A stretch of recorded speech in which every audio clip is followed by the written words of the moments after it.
I'm a diamond drilling roughneck working nowhere near a town. When I get out, I'll scream and shout hell about the bar around. A diamond drilling roughneck working all year long. It's time to raise your glasses to the diamond driller song.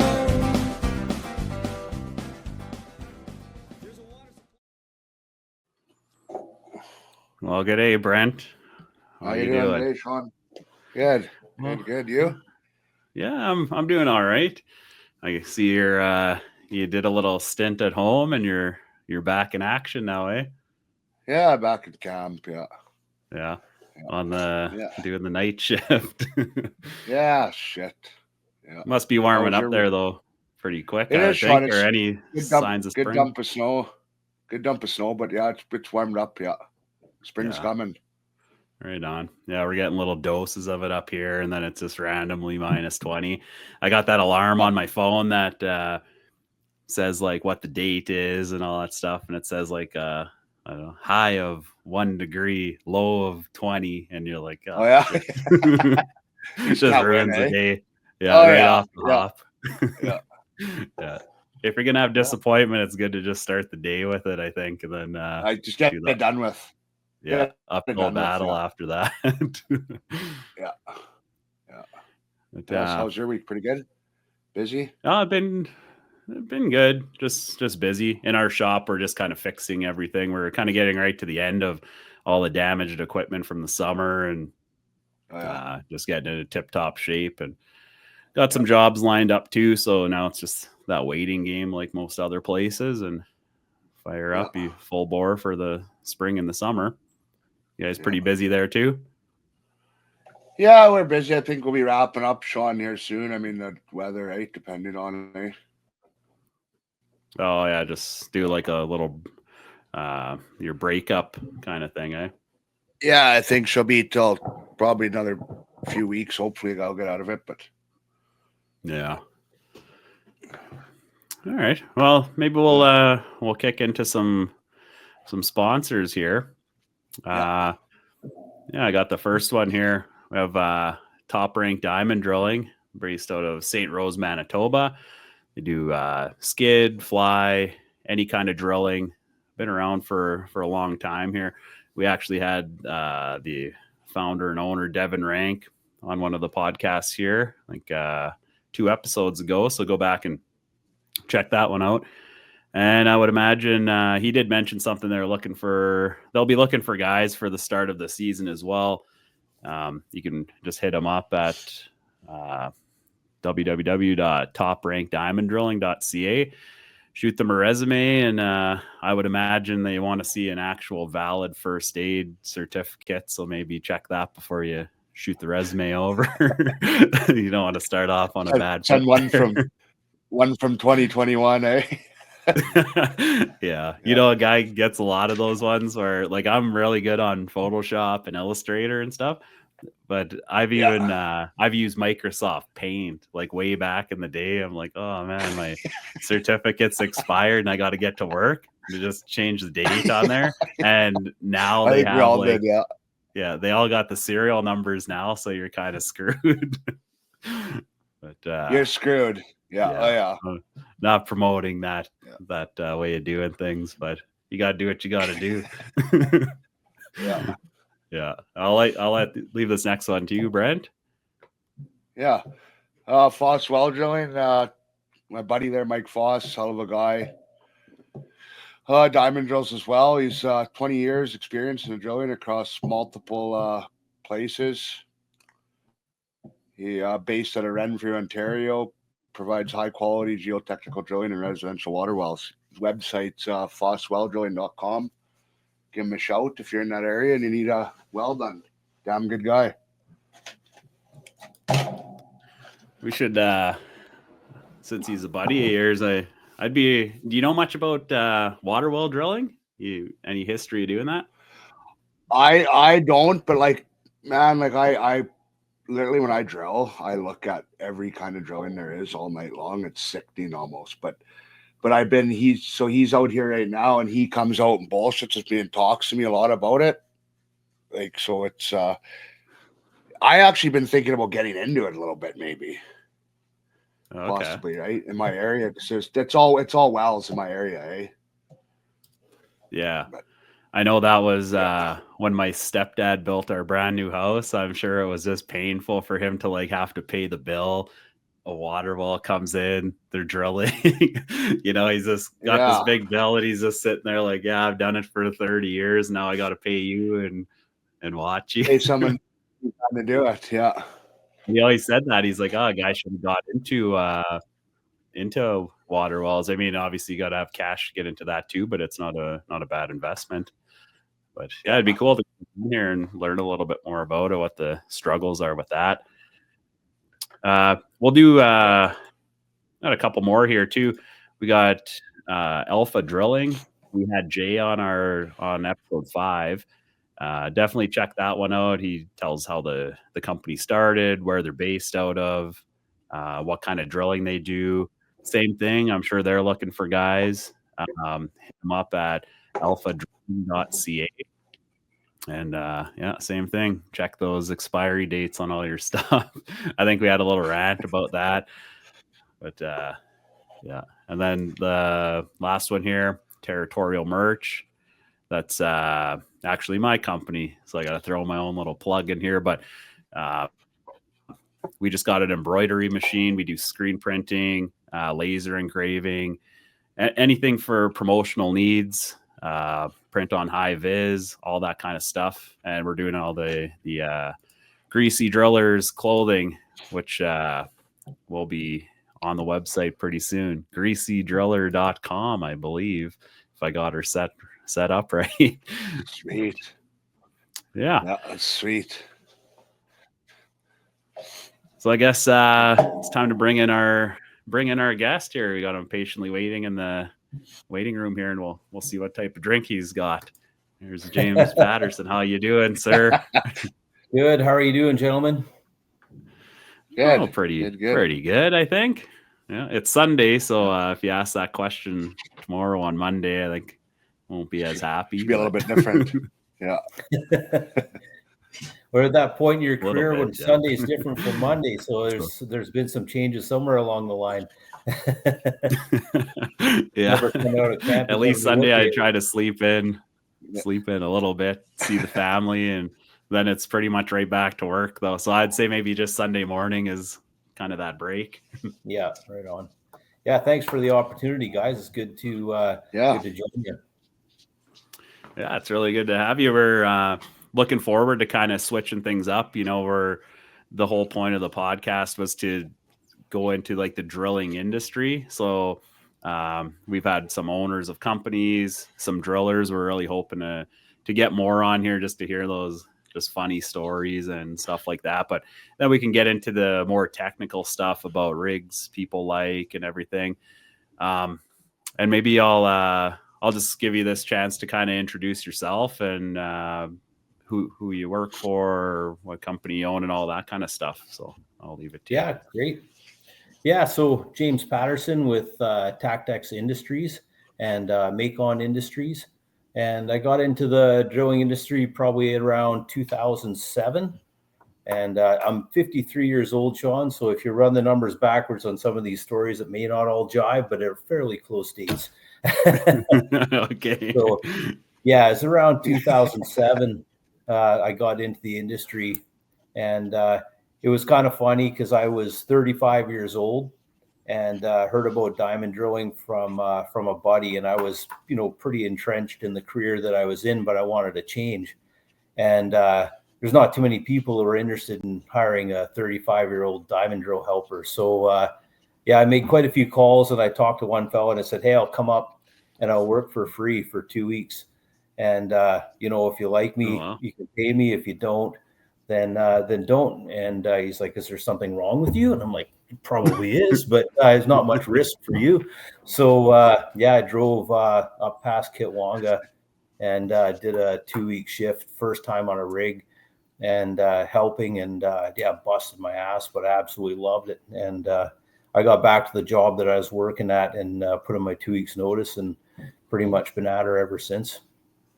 Wow. As someone who does hiring and stuff, that's one thing I've never heard was I'll just come and basically prove yourself right before the company's really tied into you. Who's going to refuse free labor too? Yeah, Yeah, I exactly. don't know if that's a red flag or a green flag. Yeah. Work for free. You're like, oh my God, what's this going to cost us? Yeah. Yeah. I got a feeling I ain't going to get any calls after people watch this though, where they do the same thing.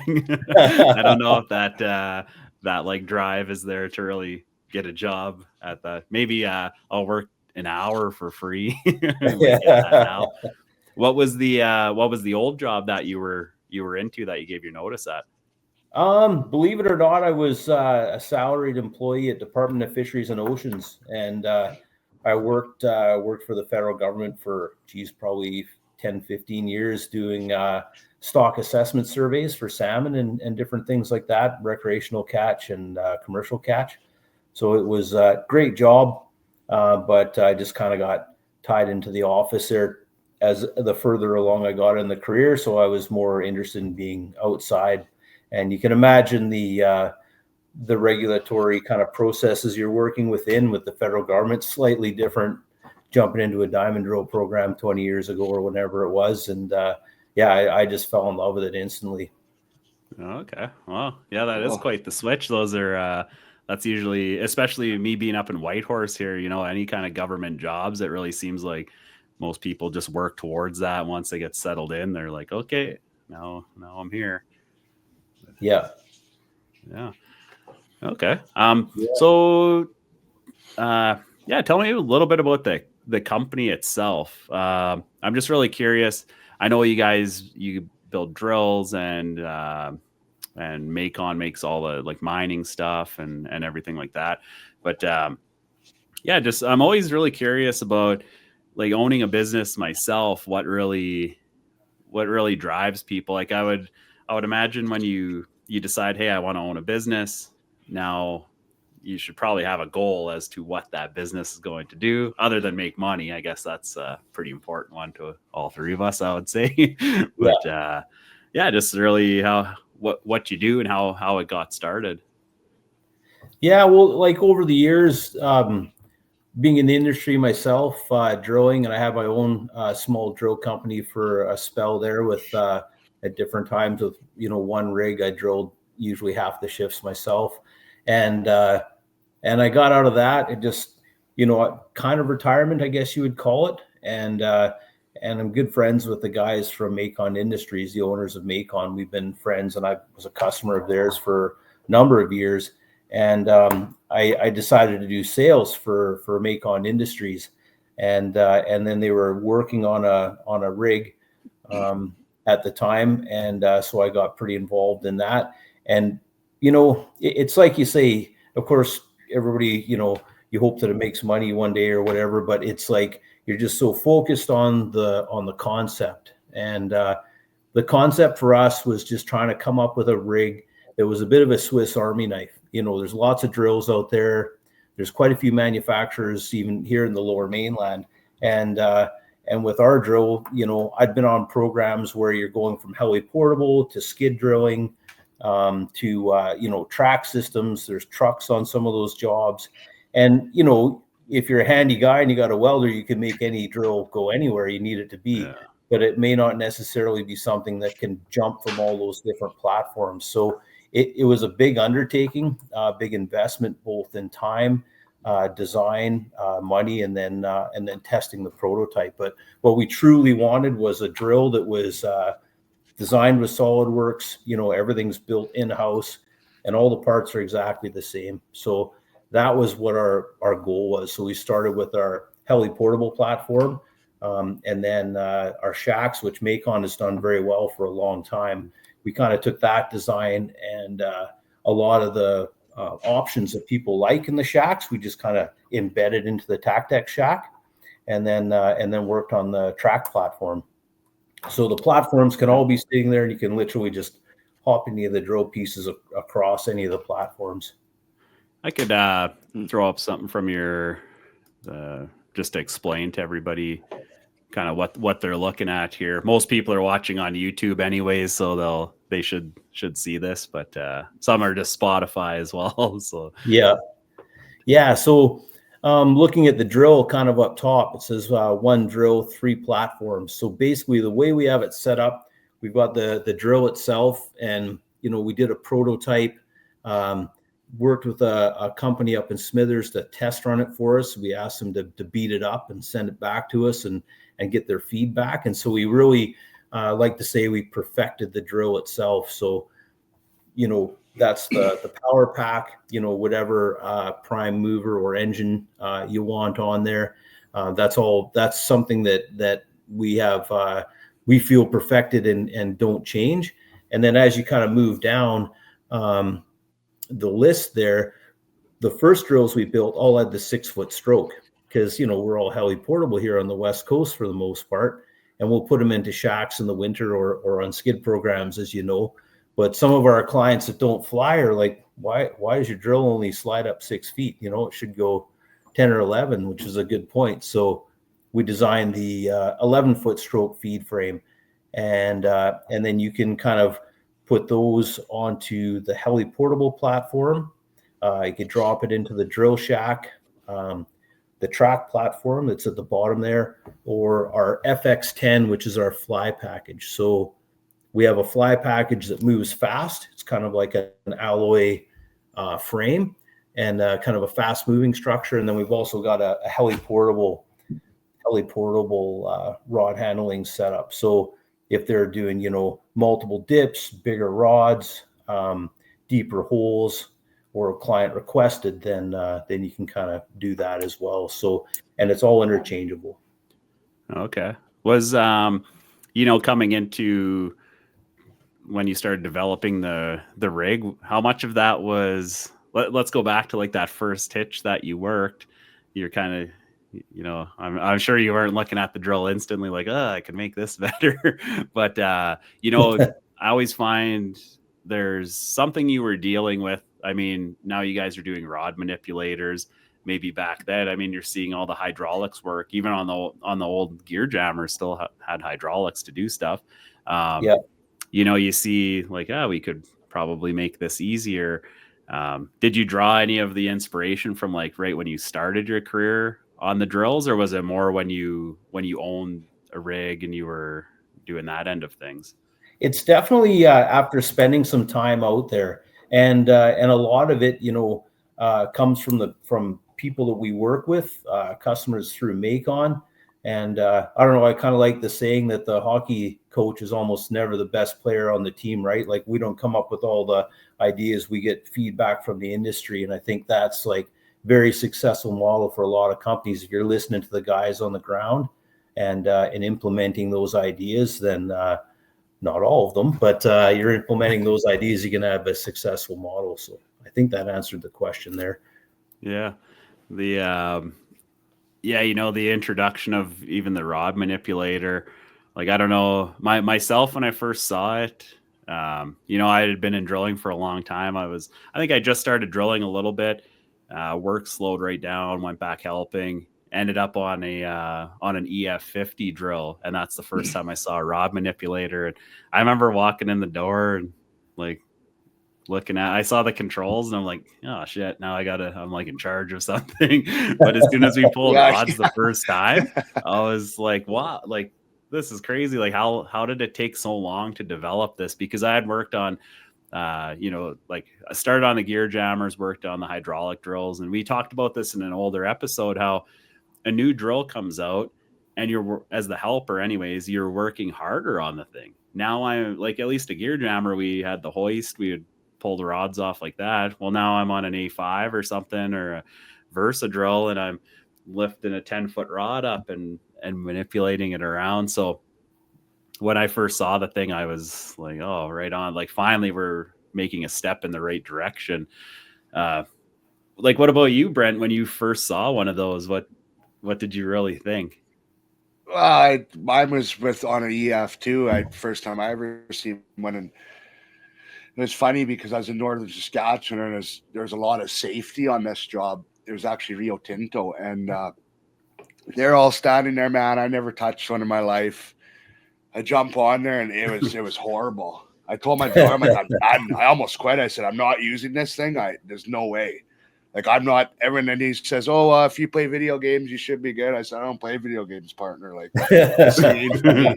I'll just." And we were drilling P and H, so I'm like, "I'll just do it by hand." But you weren't allowed to, right? You had to use it. It's a safety thing. So I ended up getting it, but man, I was horrible. I could not stand it. But you must have got the hang of it after a while, though. Like, what would you say the timeline was for that? I would say. Like I used it that time and it was rough. And then honestly, like probably 2 rod pulls after I was good at it. Okay. But I think like I don't use it still until I don't let my helper use it till after 400 meters. Like we still pulling 10s till about 400. It's so funny, if we say I randomly showed up and I'm like, I'm helping you, Brent. Once I got, like, I played a lot of video games, I was good on the thing right away. We were drilling H with it, and I was even breaking out of the hole using it. I was pulling the 10-footer off the head. I was in the mindset like they gave me this, I'm not touching anything. I'm using it. Have to. Yeah. So I just run it with the gloves on, bring the rod right to myself, and let it go and out the door.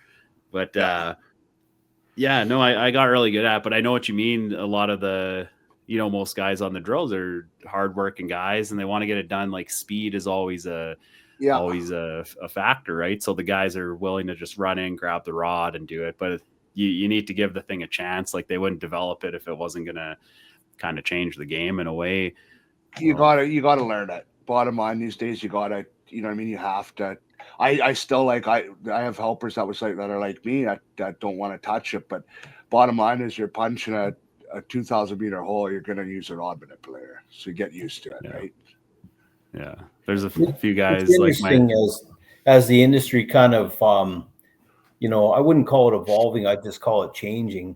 In some ways it's evolving, I guess. But with all those things, it costs money to the drill contractor, as you can imagine. So rod handlers came out quite a while ago. I never used one when I was drilling, helping. I was always hand bombing myself, so that's kind of what I was used to. But you start to kind of eliminate the people that can enter into the field to some degree. We can all feel when we're in a pinch. Sometimes a helper has like 4 companies they can choose from, right? It's crazy what the industry goes through sometimes, but maybe that's what makes them choose the company they're going with. But I think what the change is when when the client dictates that it has to be on the machine, you would hope that there's a little extra money for having that equipment there. There's only so much meat on the bone when you go to these programs. And if you're asking for centrifuges and rod handlers and all these things, it's good, but it also has to be backed up with, hopefully a little bit of support through the contract as well. But, I think that they're good. They have their time and their place. If you're doing a quick NQ heli job, maybe not shacks, bigger heli portable programs where they're allowing you more time to move and tear down and stuff, then they definitely have a place for sure. And hey, it's, the helpers, they've gone through all their days being told not to touch a lever. It's a new experience. What was the old saying? This is lever A and you just lever B. I heard that so many times.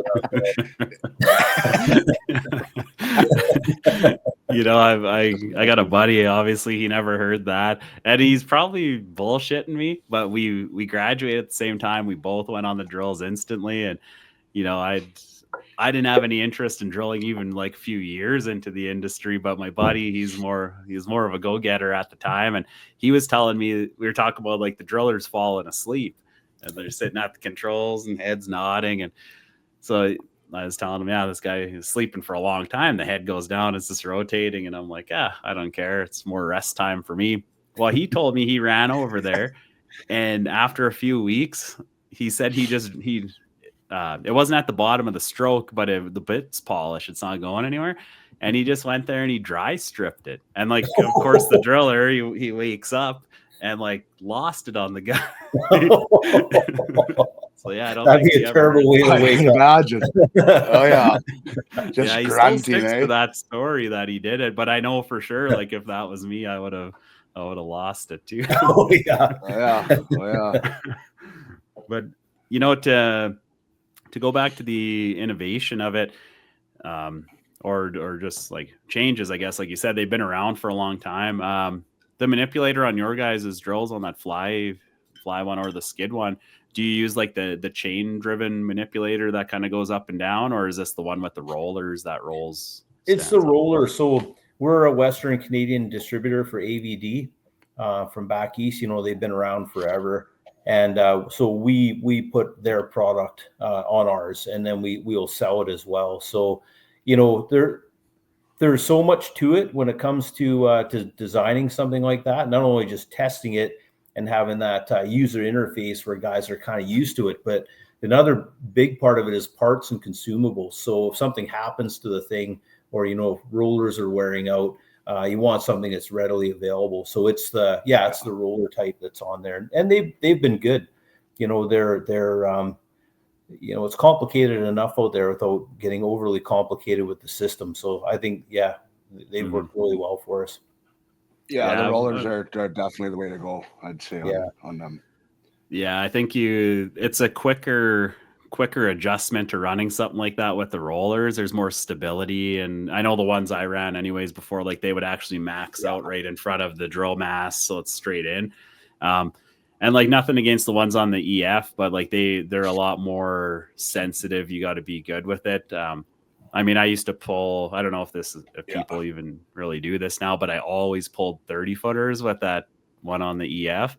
I know when I worked on a Val d'Or, I believe, like, I think it had the AVD one, kind of the same thing, but it was just a lot more stable, and it was normal. You pulled 30 footers, but on the EF, I did it by mistake. Actually, I had the cutter on and I couldn't go down anymore, and I had no light up there. So I pulled like 800 meters of 20 footers, and then like there's like 230 footers sticking up there, but I'm like, hey, I didn't even notice, so why not keep doing this? But yeah, it definitely took a lot longer to learn that one. So I've never ran one of your rigs, so I'm just interested in all these little things like that. Yeah, you see a lot of the guys in the shacks will run a row or two of 20s. So you got the angle and you got the height, and then put 30s in front of it. But it depends on a lot of things, from the safety guy that's on site to there's some severe wind, as you know, in some of these areas. So it just depends on the program, but definitely fit a lot of 20s. I think we're around 1,700 meters NQ you can fit in there. So you can get quite a bit in the rack. And, they're, I'm a believer in them when just like any part of drilling, when the helper and the driller are synchronized. If you're pulling rods and you're hand bombing, you've unchucked and the guy's right there to pull it off every time.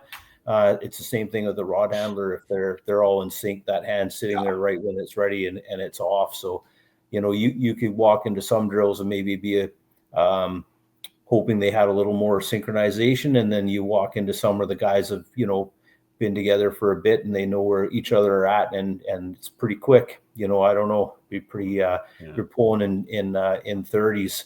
A guy'd have to be hauling ass to keep up by hand. Yeah. Or maybe I was just pretty old the last time I did it, and I'm thinking I couldn't keep up. It's hard to say. I think I had a bowl of Tylenol after my last HQ rod pull. That was in 2020. We were flying up the mountain, and one of the helpers had left. That was the last time I was drilling with my own rig. That was out of Bob Quinn up in the Triangle, and had this young fellow that had just gone from helping the drilling. And so we were flying up to the rig, and he's like, well, I guess I'm back helping again. I'm like, no, man, I hired you as a driller. You keep on it, I'll help for you. And he's like, really? I'm like, yeah, sure as shit. 2 runs in, the bit went. And I'm like, oh, why did I say that? Why did I say that?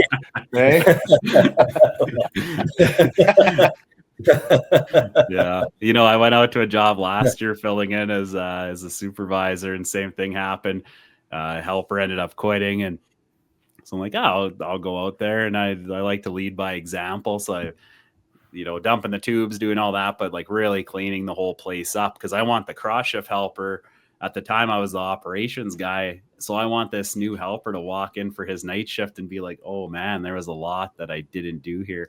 But I'm not sure if it was just part of the game they were playing with me. But the guy asked the same thing. He's like, oh, you want to drill? And I'm like, no, it's your show. Well, I get to clean up. He's happy. And then, bit's gone. I'm like, I don't know. That's too strange of timing for me. Next thing, and we're only like 400 meters, if that. But like pulling them out, we didn't have a rod rack or anything, and we're back to what I mentioned before. Hand bobbing the rod off of the head, and we were bringing them out. They didn't use the fly rack that we had, so I ended up switching that. But we were putting them out, laying them horizontal on the rod rack outside, and when it's time to run them back in, I'm like, holy man, like this helping thing, I'd have to put in like 2 solid weeks to really get back into shape to be able to do it. But I'm pretty sure he wiped that them for you. Yeah, I think he wiped that bit out for me. I'm sure he did. Nice fresh coat of Big Bear on there for you. Yeah. With you, like what I'm gathering, I've seen the drill at a few trade shows and stuff. I haven't ran it myself. We had chatted about it and I seen literature about it. But like especially from the image we were looking at here, like it just really seems like how you said you want like the Swiss Army knife of drills, right? That can do a little bit of everything. You were saying before, if you have a welder and a torch and stuff, you can make anything fit. You're obviously with this design, you were trying to stay away from that, but still offer the versatility of it, right? Yeah. So like an example would be if a client bought our skid shack, we call the SX10, so with say you have the 11-foot stroke feed frame in there and you drill all winter and then you get a heli portable job. And this actually happened with one of our clients. So pop the power pack out, pop the engine out, pop your wireline assemblies out, set it up on the FX10. It's up on the mountain drilling. And a lot of guys will stick with just a 6-foot. You can fly the 11-foot, but it's mostly for it would have to be a deep hole, multiple dip kind of job. So, they're drilling heli portable and they get a contract for the skid shack at the same time. So they call us, we send up another power pack, wireline assemblies, everything is exactly the same. It all bolts in, drops in the same spot, swing bolts, they're off and running. So that's been a big plus for us, is there really are plug and play. Even if you buy like our X10 for say heli portable, it's still got the stuff in there to run the track system. So you drop it on a set of tracks and everything the tracks require to run live on that platform. So we try to keep the drill as light and fast moving as we could without a bunch of extra stuff on there. So all the things that requires platform specific, whether it's the drill shack or the platform, the track platform, it all lives on there. So it's really it's a big advantage, I think, for companies that are expanding, especially if they're trying to scale their program for spare parts inventory, user interface. A couple old skilled drillers like yourself, you guys can probably jump onto anything and make it spin, but there's sometimes an advantage to seeing the same user interface on all the different projects that they're on. And parts inventory is a big one. I've worked for drill companies before that have 10 drills and all drills are different, right? And it's a challenge to know if you got the right filter, the right alternator. This way, everything kind of stays the same. So that's a big plus for us to be able to build in-house. I think we're up to about 70 guys now in total between the fab shop and the assembly. Like we do all the design in-house and everything. The only thing we don't do is our own zinc coating or nitride coating, because that's kind of a specialty thing that we send to a company in Vancouver. But and also to have control of the quality. The other thing it allows us to do is put on whatever rotation unit and clamp system people want. So if somebody's used to an AVD, they may not want to switch over to another brand. It's like trying to convince a Chevy owner to drive a Ford. So we can build saddles for whatever head you want. We do X-Spec, AVD, Miro, ProLink, Irving. whatever guys are running, we can put that on the rig. Sometimes if they have, a few other drills and they're testing us out, they want to run the same rotation and clamp systems they have already. So they have all the jaws and spare parts and stuff. So that's another big advantage to doing everything in house. Okay. You have, I mean, just for anyone like listening who's maybe in the market for a drill, do you have different, there's obviously the price for the whole drill with whatever you pick, but do you sell drills like say without a head and foot clamp because I already have all this stuff, or do you include at least one in there when you're doing the purchase of it? Or?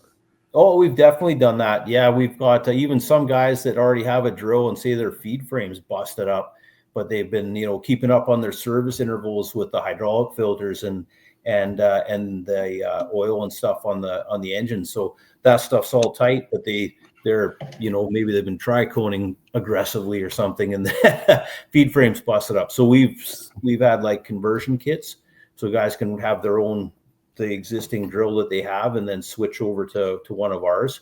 The advantage there is you've got 24-inch mast stump. I was always a short helper, so it's nice to see that top of the head come down a little bit. Yeah. On our 11-foot stroke feed frame, there's a 48-inch mast stump. So, it's kind of whatever anybody has, we'll talk to them and see if we can make it fit. I'm the salesman for Tactex, part owner of the company too. But, there's been times where, people will describe their program and I'm like, hey, actually, I don't know if our drill is going to be the right fit for you. Maybe try this one. I'm just very interested in the type of program guys are doing to make sure that whatever I'm recommending works. Because I like to do site visits, talk to the helpers, talk to the drillers, make sure they're happy with the product. So we really try to dig into what people are doing with the rigs to make sure that whatever package we put together is the right one for them. Mm-hmm. Yeah, because as we all know, there's such a variety in programs that you can be doing.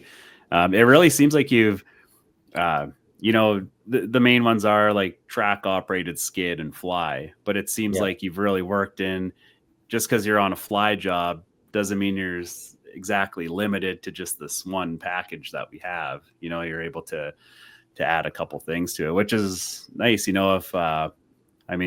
If people are starting a company and they got the cash flow to just like, hey, we want to buy a brand new rig right off the hop here, it seems like a good way to go. You're not limiting yourself now. Oh, we're just a fly company. You can pick away, I guess. Like you can probably buy the track carrier down the road, right? Maybe do a fly program, save some cash. It's cheaper, and then move into that. Oh, for sure. Like a good example of that is like a skid shack package. It costs a bit of money to get a rod handling system on there. So we've had clients that they're not 100% sure if they want that, but we'll still outfit the shack so it has everything. So maybe they do a project or two and they want to add it to it. All the mounts are there, everything's there. So they can either send it back to us and we install it, or most guys can just kind of do it themselves. And it's interesting when you're looking at starting a company, there's that upfront cost of buying a new rig. And I don't mean to sound like I'm starting to sound like a salesman here, but if there's nothing that generates revenue like a diamond drill. Like if you bought, an excavator or a bulldozer or different pieces of equipment that are, in the same kind of price range, maybe a little higher, how long does it take to pay off that piece of equipment? Whereas if you're on a diamond drill program and you got everybody switched on and you're putting rock in the box, you can pay that thing off in a year, right? Correct. So if you have the means to get something that has less time on it or new, and you can show up in a program and drill. Like my first year with my own company, I was on a program and we drilled 4 months straight. I did basically all the night shifts. I was a little kooky when I got out of there, but there was no downtime. I paid for the drill in the first 4 months that we were on there because we didn't stop. So, if you look at the price of a new drill and a used drill, if something's going to leave you in a lurch partway through the program and piss off a client, or, it's a high elevation job where you can't add those days to the end of the program, you haven't really saved yourself any money in the long run. So, Having said that, there's some great deals out there on used equipment too, and if you know how to look at it and make sure it's in good shape. But I think for the long term, to just have a good start, it's, if you can, going with a new product is definitely helpful. Yeah. And anybody who, it's such a big leap to even get your first contract. If maybe you don't even have the drill yet, but you have everything else in order, you bid on a contract, you end up getting it. Sure, you can grab a used rig, and as long as you have the time and the knowledge to go through this thing to get it field ready. But I mean, imagine grabbing a contract and then you hit up whatever website there is to buy a diamond drill, you buy a used whatever. Are you gonna just fly it out there and be like, like fingers crossed? I'm sure a lot of places do that, but like you don't really know what you're getting. I know I have the same thing with like my printing company. Everything I bought is brand new, and it's not to be like, ooh, look at my stuff. But I bought this embroidery machine, and it's expensive. And now if I bought it used, I don't get the tech to come out and originally set it up, so I don't know where I'm at. And now if something goes wrong, they're when you buy something brand new, they're more likely to help you. But it's just could be a whole can of worms buying something used. But I mean, if you have a month or something before the program and you're handy and you have a shop, well, of course you can get things going pretty good too. But I think going with this package you offer, I think you'd be playing kind of the long-term goal.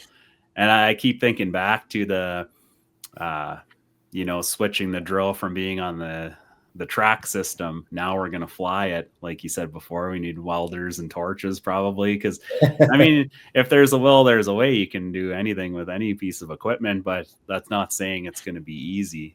And I'm sure there's a little more work to it than like what the diagram shows here, but it really looks like I would call it kind of like a modular drill. Everything just fits together. We need a different application. You're swapping something out.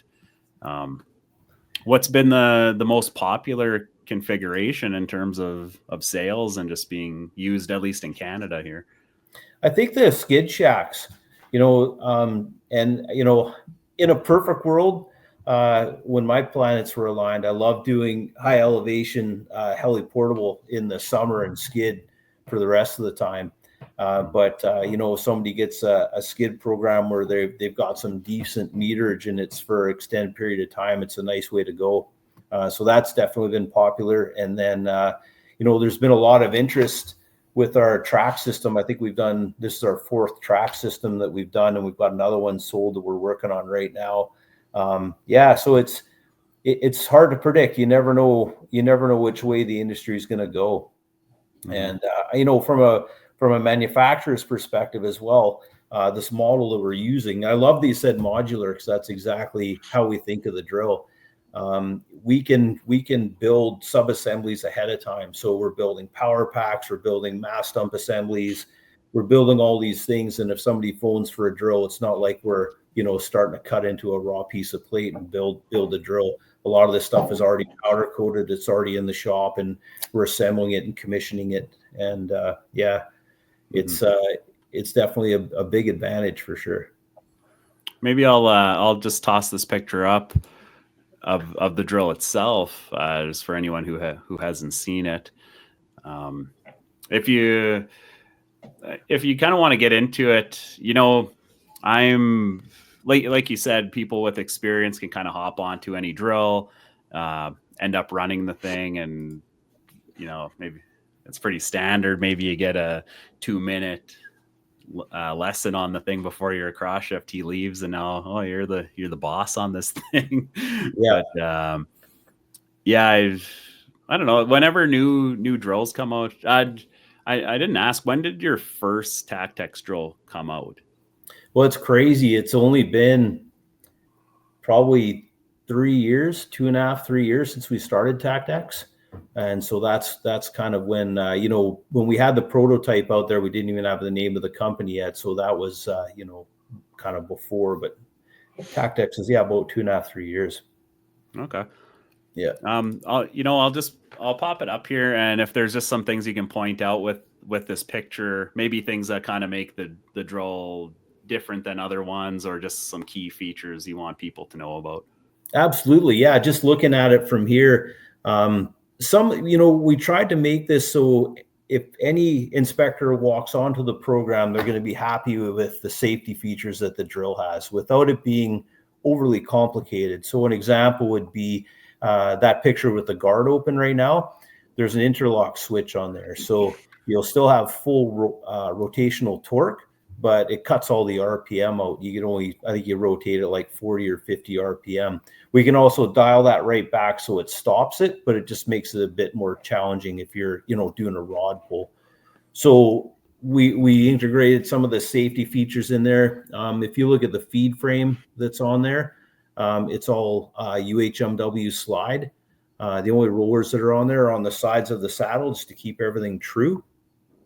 And if you were to look at the 11-foot stroke feed frame, and you looked at it looks like the bare metal, but in this picture, it's actually zinc coated. One of the things that we do that's a little different is post machining. So you can imagine if you have that length of steel for the feed frame, and you machine all the parts and then weld it and put it together, there's going to be some movement there.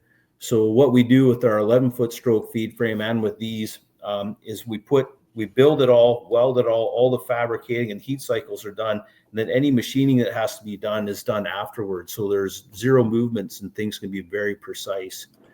And if you look at the bottom of the mass stump assembly underneath the feed frame, that bolt pattern that holds the feed frame and the mass stump assembly in there is the same with our 11-foot stroke feed frame. So you could pop this 6-footer off and drop an 11-foot on there if you wanted. So it's all kind of plug and play. Of course, it's got the level wind winch on there. As much as I love the old 5-foot bar, I spent many a days spooling suede wire line on there. I actually, as sick as it sounds, I actually enjoyed that when I was a helper. We got 2 different level winds. We got a deep hole one, and then we've got this one. So yeah, and as far as the user interface, we try to keep it very, very straightforward. It's kind of funny when we designed this thing, we were wondering if we should go with like digital gauges or analog gauges. And I'm like, well, if you jump in a hot rod and you stomp on the gas pedal and you see a tack needle move, I love that. I love watching needles. If it's like a digital thing going up and down, I don't get excited about that. Let's go analog gauges. Let's keep everything, as straightforward as we can. And where it needs to be a little bit complicated to satisfy some of the safety requirements, we've got a little bit of electronics in there, but we really tried to keep it easy to use.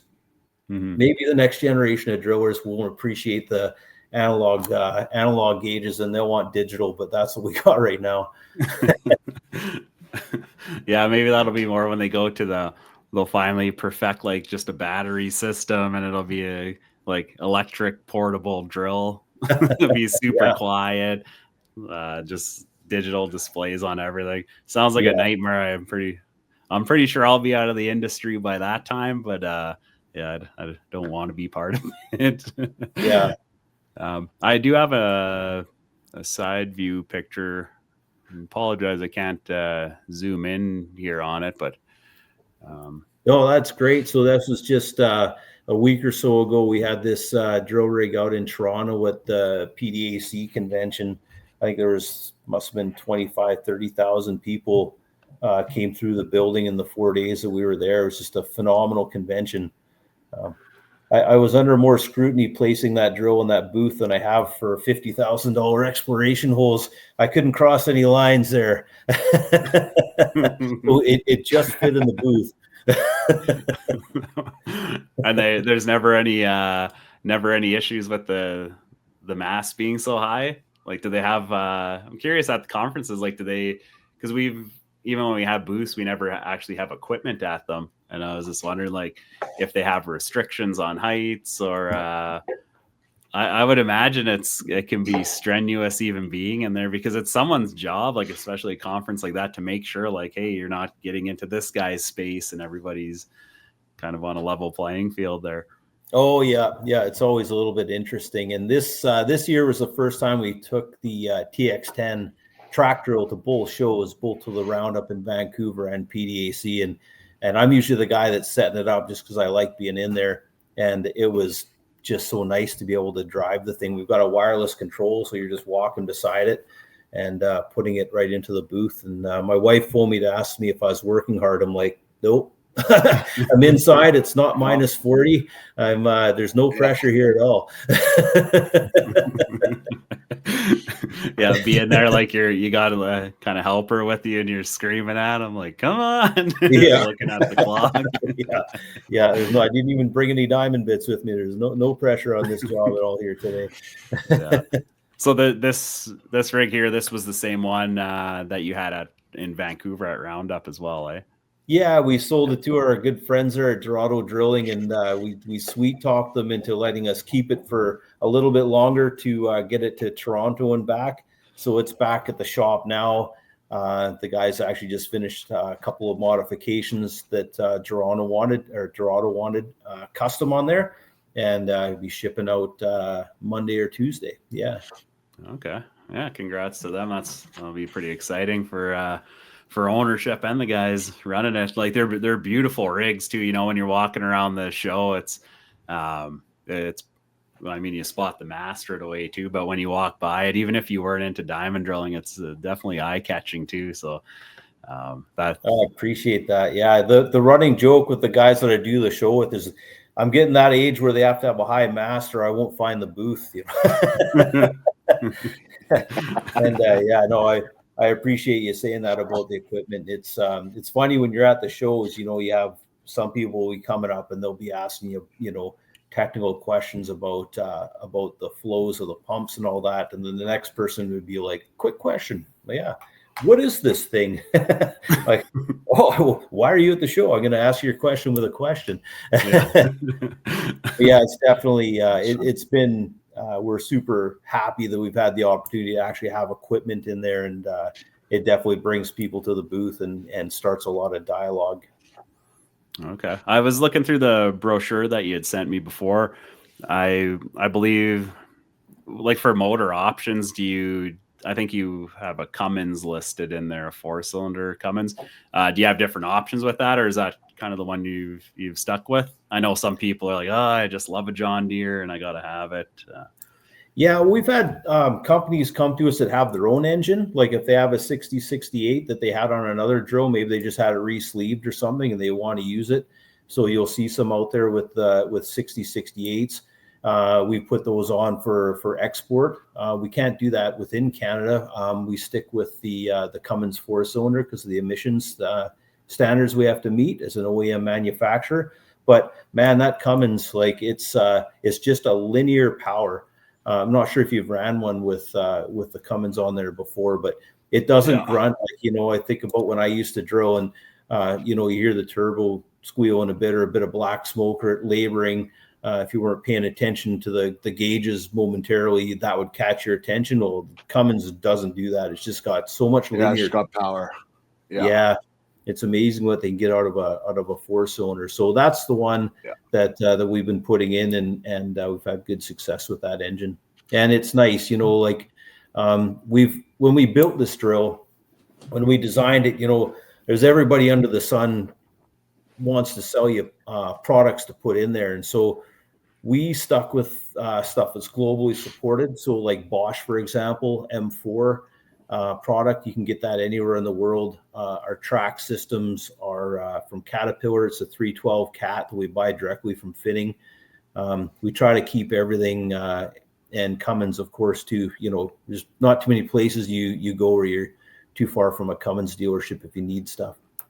Mm-hmm. Yeah, it's nice to, you know, that stuff that I'll just use the word like outsource too, but like, you know, the tracks, at least most people would probably come directly to you just to see if it's easier to deal with. But I mean, if you're in a pinch, someone who sells cat stuff, like they'll be able to help you out too. So it's nice. I've been on some rigs, like it was probably just me not caring at the time, like as a driller, but you know, if it's on tracks and something goes wrong and you're like, what, like, where the hell did these come from?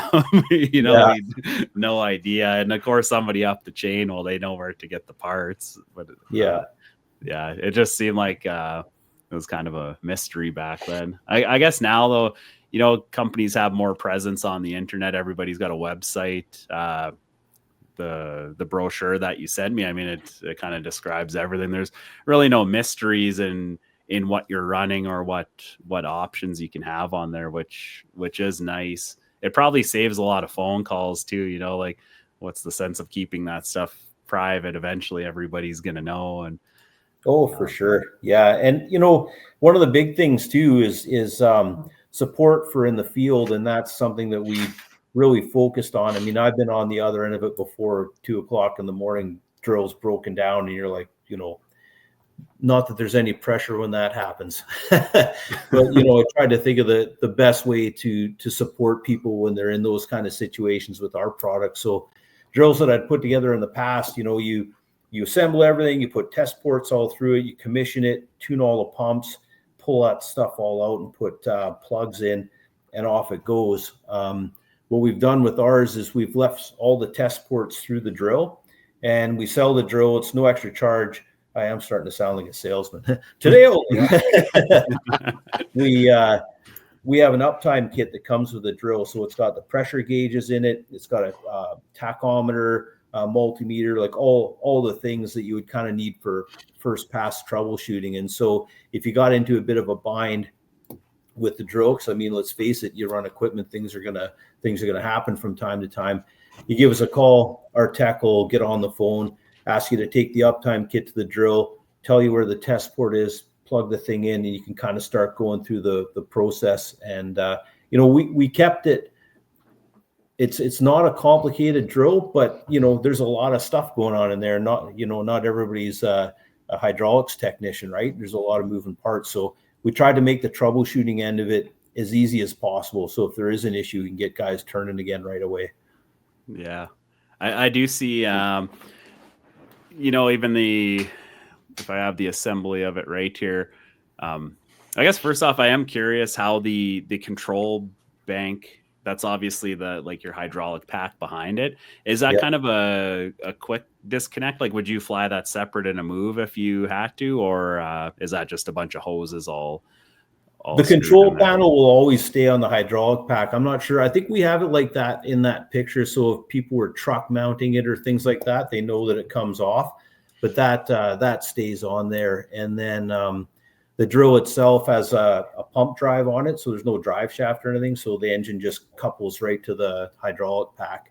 And that saves a little length and a little weight. And it's actually a more efficient transfer of power. So we tried to, you surround yourself by people smarter than you when you're doing things like designing a drill rig. I wasn't involved in the design of the hydraulic system or anything. I just looked at it as from a user perspective, what I would want to see based on what I've done and what I've heard from people that I've worked with over the years. So the engineer that worked on it, he's an in-house guy. He's still with us, has been with us for a long time. The secret was to getting rid of any loss in the hydraulic system, even if it's small little bits, what I like to call right from the engine to the chuck. So you can get a lot of efficiency through the system by just how it's designed. And I think that's one of the reasons why we have such a powerful rig is instead of adding, a bunch of 90s or extra stuff, there's very little parasitic loss through the system. A drive shaft is a good example of that. Okay. Yeah, because the depth capacity chart on there, and I know there's a kind of a safety built in with those numbers there, but it's impressive for a 4-cylinder engine. Everybody kind of, when you're planning on going past 1,000 meters, they're already like, oh, 6-cylinder. That's yeah. We've had one of our clients had our heli portable frame down to just about 1,700 meters NQ off of a pad summer or two ago. So it's it's been good. And that the long stroke feed frame, it's a beast. We're expecting to see more than 2,200 meters NQ is kind of where we're thinking there. And I'm a driller too. So when we throw these numbers around, I always say there's ground conditions, there's squeezing clay, there's dry holes, there's all these things. So what we're talking about is torque at the bit face, and pullback for sure. But it's hard for me to those numbers. I always have a bit of a problem with it because it just depends on ground conditions, dip, all those things. But usually when people are shopping for rigs, they're thinking pullback. And how does it compare to other drills, so they know what kind of programs they can bid? So that's kind of where we came to there. Mm-hmm. I noticed let's throw the picture up here again, but it looks like everything's kind of like shielded off pretty good, which from like just being in a management point of view, I kind of like that. Obviously there's accessibility when you need to repair stuff and whatnot, but it sounds like you being able to troubleshoot, you've really put a lot of thought into that, instead of the guy that just grabs the crescent wrench and looks for some cartridges and his Allen keys and tries to do his own setting. I think like even having that shielding kind of deters the guy, if he it's really weird, I find with you put a guard on a machine that you can easily just unclip, like a rotation guard, they'll take it off, fire it outside. But yet if it requires taking like 4 or 8 bolts off of like a panel to gain access to something, they're like, I'm not doing that. So like we've had big rotation guards that I've even thought at a moment like, oh man, I should take that off. I'm like, it just looks like too much work. So you get used to running it with the thing. But I'm not sure if it was on your website or where I seen, but there was, I believe a guy was maybe working on the engine, and it was kind of like shielded off. And before I even saw the drill or anything, I had made a joke to a guy like, oh, that looks like really accessible. You know how it is, you're in like a tight corner. And but after really seeing the drill and talking to you about like why these things are built like that, it made a lot more sense to me. And even shielding stuff off like that too, I do wish a lot of manufacturers, like even when they're fly drills, you're putting that engine in a frame. Yes, the goal is to easily hook it up and stuff, but like to have a shielding on that drill mass side of it, all the engines, like you're running like tier 4 engines now, a lot of electronics in there to like save water splashing on everything. And even if you don't notice it instantly, over time in like relays and stuff like that, you're going to notice that you've been getting moisture in there, and it's going to cause you a headache. So it's just nice like a leaking water swivel that's shooting mud everywhere, and that happens for a few shifts and cakes on there. It all isn't great sometimes for that stuff. And I know with like the panels, one of the things we've done is we've used riv nuts everywhere, so you don't have to be like somebody who does yoga twice a week to get to a nut that's buried in the back. You can just go up there with a nut driver and pop the panels off. Same with a lot of the parts that come on and off for heli portable. We use swing bolts everywhere we can. And then also one of my things that I really want to do is keep as many of the bolts the same size as possible. You're swinging around in there like a monkey with 20 wrenches in your back pocket. We try to make it so, a lot of that stuff is the same size wrench, and you can get at it with a cordless drill. I don't feel like when I first started drilling, the lithium ion impact wrenches were around. They were towards the end, but when I first started, you were just going as quick as you can with a ratchet and stuff. But if the fasteners are all the same size and there's a lot of swing bolts on there, the guy can move a drill pretty quick with a cordless impact. Mm-hmm. I know that's I'm thinking back to my first job I ever worked on, and we were on a Boyle 17, but it was at a diamond mine with a lot of safety restrictions, and one of them was no pipe wrenches. So we ended up taking the 17. We had a foot clamp like built below the floor in between the skids, but of course that wouldn't fit on just the small aluminum skids that usually you run that drill on. So we had steel skids off of a 56. And so they're like super high. Even to fly the thing, we would have to take one skid off. And I think we could maybe leave the 3 cross bunks on the other one and like fit this whole thing together. Just, such a mess. But these little changes, like from that first job, one thing that stands out was me being the new helper, every time we were unbolting the subframe from the skids, you had to go under the drill because they never weld a nut onto a piece of steel so Yeah. you could just thread it from the top. And that was Yeah. one change. Yeah. Like I worked a couple of years and then I got onto a job like that and I'm like, holy man, like what innovation. Oh yeah, Yeah. no, I don't have to go under the drill now. And but yeah, like all these changes, like I keep going back to how your drill is designed where everything just drops in. You're saying like the same size bolts and nuts for the most part, like trying to make it as easy as you can. And I just think in the past that was never even a worry. But I mean, I don't know the history of most of the like more of the more popular drill manufacturers, really how they started or who started them, which is really nice to have you on here to hear that you have a drilling background and then you've taken those, I would say, hardships and put them into this drill to make it easier for everybody.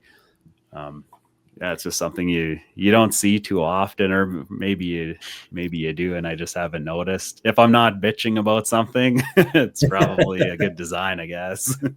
Yeah, and we try to listen to our customers, and if there's any changes, we don't change the architecture of the drill, but if there's something somebody wants a little bit custom, we can do. But if there was something we're missing or some kind of a major change that needed to happen on something, if we did ever change anything, we'd make it so it still fit all the original ones. And then change it going forward. But really, we haven't had to do that with anything. And that was kind of one of the big things, is just having the modular, like you'd mentioned, which I'm stoked that you said that, making it so you can always buy parts for it. If you buy an X10 and 5 years from now, you need a feed frame or you need some part, the holes are all going to line up. You're not trying to auger holes out in the field to get something going.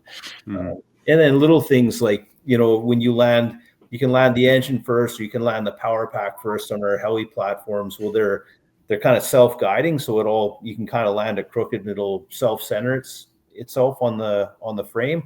And then there's also UHMW slides on there, so you can pinch bar it to the stop, land the other one, pinch bar it in. It just try to make it so it's quick. And I feel like even 15 years ago, the expectations of how long a drill move should take has changed. Clients want to see that stuff happen quicker, and drillers do too. I mean, drillers are never happier when they're spinning rods. Nobody wants to be moving rigs and spending extra time if they can help it. Mm-hmm. I noticed a couple little things with it. I'm not sure if it's on all the configurations you have, but you do have the base with the built-in drip tray in there. Yeah. Which is another one that sticks out to me. Same thing on a gear jammer. We have to have this drip tray. It was an actual tray with some grating on there.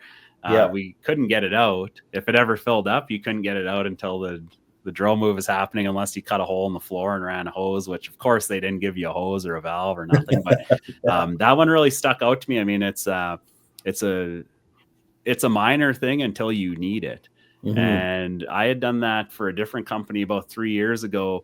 It was multiple engines in there, so they were just setting them on the floor, and they weren't even anchored in the skid shack. And I remember a move happened, and like they had the drill like this, motor shifted, it ended up damaging hydraulic hoses off the bank. And so my first goal was to stabilize those engines, like obviously bolt them down, which isn't rocket science. But I thought, well, we're making this thing, why not solve another problem? And I did something similar to that. We had kind of angled stuff and put a valve on the end of it. But yeah, like that's where I could really tell it's coming from a background of a driller. And I don't know if there's any other little stuff on the drill like that, or even the track mounted thing that you can get into that comes more from like a drilling background. Well, there's one thing that I love on the SX10 shacks, and it's kind of a funny thing to love, but on the corners where the leveling jacks are, we've got this. I don't know if you can really see it in that picture, but we've got this big set of teeth on there, and it's made out of like 2-inch thick steel. So if you're coming forward with the blade and you have to nudge the shack, the blade can actually hook onto the shack and move it. And Macon's been doing that for a while. But I remember when I had my first shack, I ended up getting some shop space, and I built my own shack, my own sloop, and my own pump shack, and headed up to the Yukon. Is actually north from where you are right now, Sean, up around Carmax. And I knew my crew really well. They're all good guys, but I was sitting there in the dozer. I'm like, okay, brand new shack. I had everything color matched. I was super proud of it. I'm like, if anybody dents this thing, there's a Sharpie, you got to sign it. And so they're laughing away. And of course, I didn't have those teeth on there. And I start moving the drill and the blade slipped. And boom, I put a little dent in the panel. The driller comes over with the Sharpie. I'm like, me and my big mouth. So I hopped out of the cat and signed it. So, there's little things like that. For the drill itself, you've got the ability to open the rod clamp and lock it out, and then open the head. So if you're pulling a core tube through or things like that, or you get into a jackpot, as they say, you've got some ability to manipulate that stuff. You can swing the rod clamp out of the way if you're running something funky below the head, and just try to make it so it's able to cover a lot of the bases. The other thing too is we've got a brake on the hoist winch. So when you engage your fine feed and things like that, it'll take the brake off. But if you're hanging something from it, it'll suspend it. It won't creep on you. Also, when you put it into drill, it automatically releases that. Okay. That's a nice one, actually. Like, just a little feature you could, like, especially, until you're on the drill, you don't think about little things like that. I'm not sure which drill I was even on, but it had, like, manually you had to unlock that all the time. And I mean, throughout the night, there's always that run where you're just kind of sitting there and you look up and you got a bunch of feed pressure, like, oh, what the hell? And luckily, I mean, most cases you're probably you break something up on the on the shivs or the mast, or just break the cable itself. But I mean, we've all seen the I guess you probably can't fast feed with that though, eh? You can't fast feed. You still have to be able to relieve it when you're fast feeding. Yeah, that's one of the things that's a little bit tricky to work into the hydraulic system. Mm-hmm. And then one of the other things is on our dual mud tank setups, we've got 2 mud mixers, of course, and we've got a flow control on and off, but we've also got a dial. And it's just one of those funny things where, when you're mixing mud, and if you're in a shitty situation and the mud has to, consistent viscosity and things like that, if you dial your mud mixer off because you're dumping your tank, you can't always get it back to that sweet spot. Mm-hmm. So you've got it's a silly thing to talk about, but it's all those little things that used to kind of drive me nuts. And so you can set the flow control on the mud mixers, and you can just shut them right off, turn them right back on, independent of each other, and also independent flow control on each of them. And I know a lot of guys do that on their own rigs once they have them in the field, but it's something, we send them out that way, make it a little better. I do, like, I don't think, I mean, every rig you have, you're always, as a driller, you're gonna have little complaints about it, but like little things like that, I always thought, like, if I bought a drill, I would just focus on the actual drill itself, like what I like about it. Although it would be a bonus to purchase something, like, well, the water tank and that, usually sometimes it comes with the drill, but if you can go to a manufacturer that's already thought of those little things, like what you're saying, I'm actually picturing the helper, like, being bent over and maybe doing his back end up, and the tank got really low because I'm focused on the gauges, and now the mixer's shooting that shit out of there all over. Or he's trapped in the corner and you gotta, like, run around to turn the mixers down. A couple other things too, just on the mud mixing, we've got a grate, so you can, even if the tank's full, if someone dropped a rag or a pen or something in there and it went into the mud mixer, you can still lift it up without having to drain the tank. So little things. And another thing on mud tanks, like in our SX10, I don't know if everybody does it, but I always like to be able to see the pump turning. It's just one of those things. It's like pulling your sample up. I always watch the wire line. Just those lines of sight are always kind of important to me. I know there's some drills where maybe you can't because of the way they're set up, but those are kind of things that were important to me when we were putting this together. Okay. I don't like Brent. Do you have any questions about the rig? I don't know. Have you seen one of these ones in person yet? No, well, there was one up at Fireweed there, but I watched all the YouTube stuff there. No, I don't know. I was just basically answered everything I was going to ask there, James. But do you guys have like, do you have your own head? Like, do you guys run your No, own head too, or we you looked don't? at it, to be honest, and we played around with it, and we quickly realized that that's like a science in its own, and it was, we were coming to the Yeah. market with something so new, we didn't want to bring that new as well. So that's a long answer to your question, I know, but no, we stayed away from manufacturing heads and just put on there whatever people ask for. Yeah. So Yeah. do you get like is there a more common one people want to run on there, or What I find with our rigs has been very popular is the X-Spec package, and it's PQ. Yeah. So if you're running a lot of H casing, you're not having to run a sub below the head. Yeah. That one's been good. And they do things quite nice. Like they've got a heat exchanger plumbed onto it. So, I mean, you don't have to run it, but if it is getting hot, if it's hot conditions, you can run water through it and cool it down. And of course, it's got the funk transmission and stuff. So you've got a lot of options there. I know you guys have probably had a lot of experience with those too. I used to tell the guys, if you're thinking about shifting into first gear, wake me up. I don't care what time it is. Yeah, a lot exactly. of torque there. 8,000 Yeah. pounds or something, foot-pounds of torque. You can mangle Yeah. things. So a lot of power there.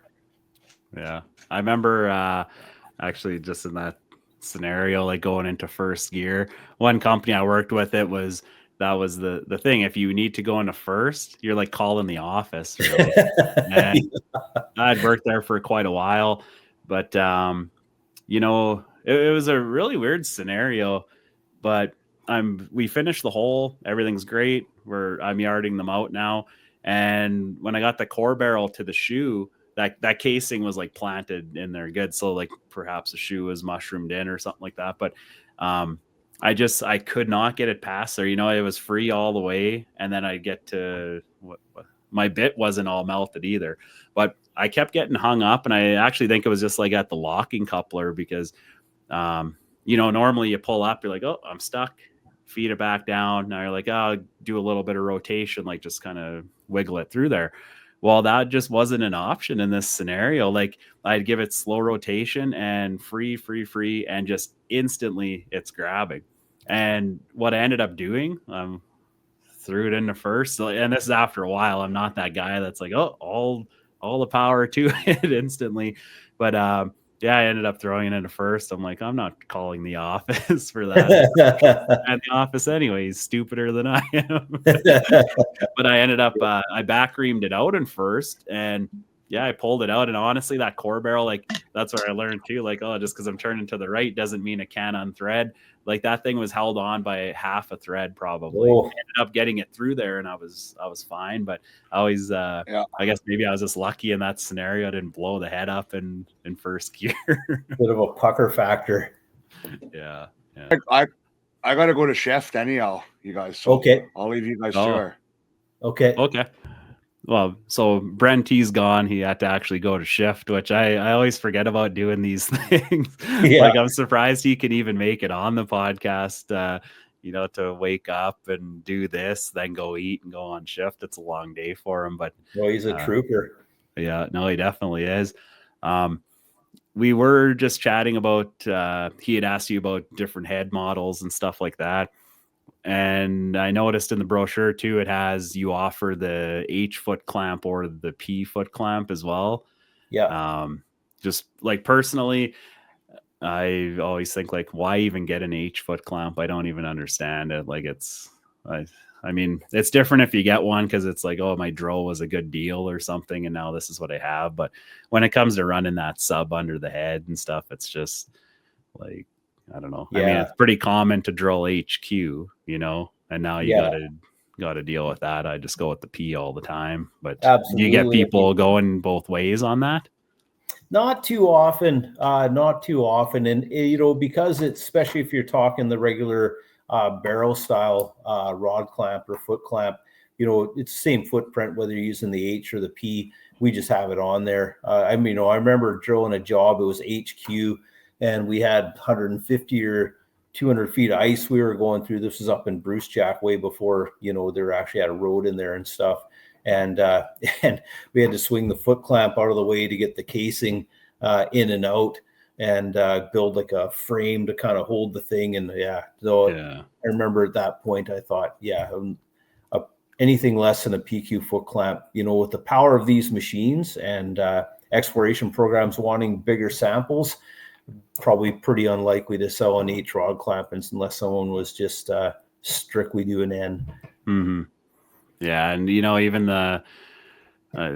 we have all that stuff, so I don't even recall like prices for it. But is there really a huge price difference to just go to the P in the grand scheme of things? Like, not really. There's not really too much of a difference in pricing there, if any at all. I can't remember off the top of my head, but it's not significant. And I think, and that's where, like, from a sales perspective, like I do sales for Tactex, and I'm the salesman for Tactex, but in my heart, I'm a driller. So when people will call and they'll ask questions about the drill, but I'll ask almost more questions about their exploration program, because I'm really stoked to hear that these things are working well for guys on the ground. So sometimes maybe some of the, you're asking questions like that. Well, I don't need, I'm only drilling H. I don't know if it's worth getting a P foot clamp. It's like, yeah, trust me. Mm-hmm. Let's go with a P, and maybe even a P head too, so you can run the rod right through there and not have to mess around with subs, and just find out if they're quote, they're just asking for one mud tank, but you dig a little and find out they're going to be using bentonite, then or different things like that.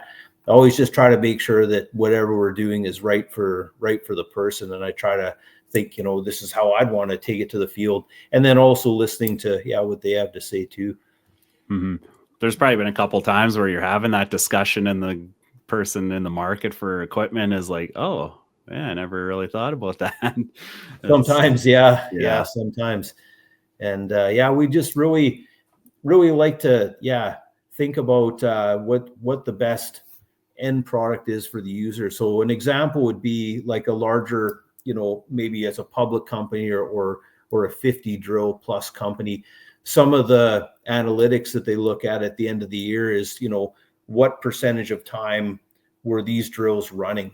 So if you had a drill that was just dedicated to a track system, and one that's just dedicated to a shack, and then one that you're using for heli portable, you may not be running all three at the same time because of seasons or contracts or whatever it happens to be.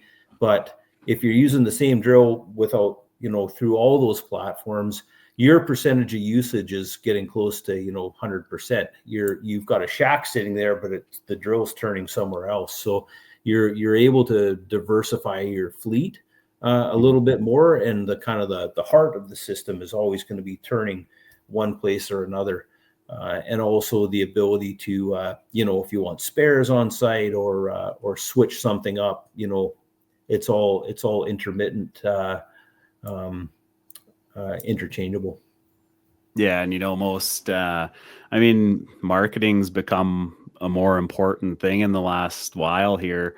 Of course, when people are working in certain areas, there's like your big players, like your Major Drilling and Farraco and stuff like that. And a lot of people, like, they're still kind of tied to who they normally get. But there's, as we all know, there's a ton of, I shouldn't even say smaller jobs, but there's just other jobs that smaller drill companies are actually taking into consideration. And so, other than knowing someone there and kind of playing that game, really marketing yourself and letting people know what you can offer is a big one for getting these jobs. So, even if you're small and you have this drill, and it's not a stretch to say, hey, we can do track drilling, we can do deeper hole skid drilling or deep hole fly stuff.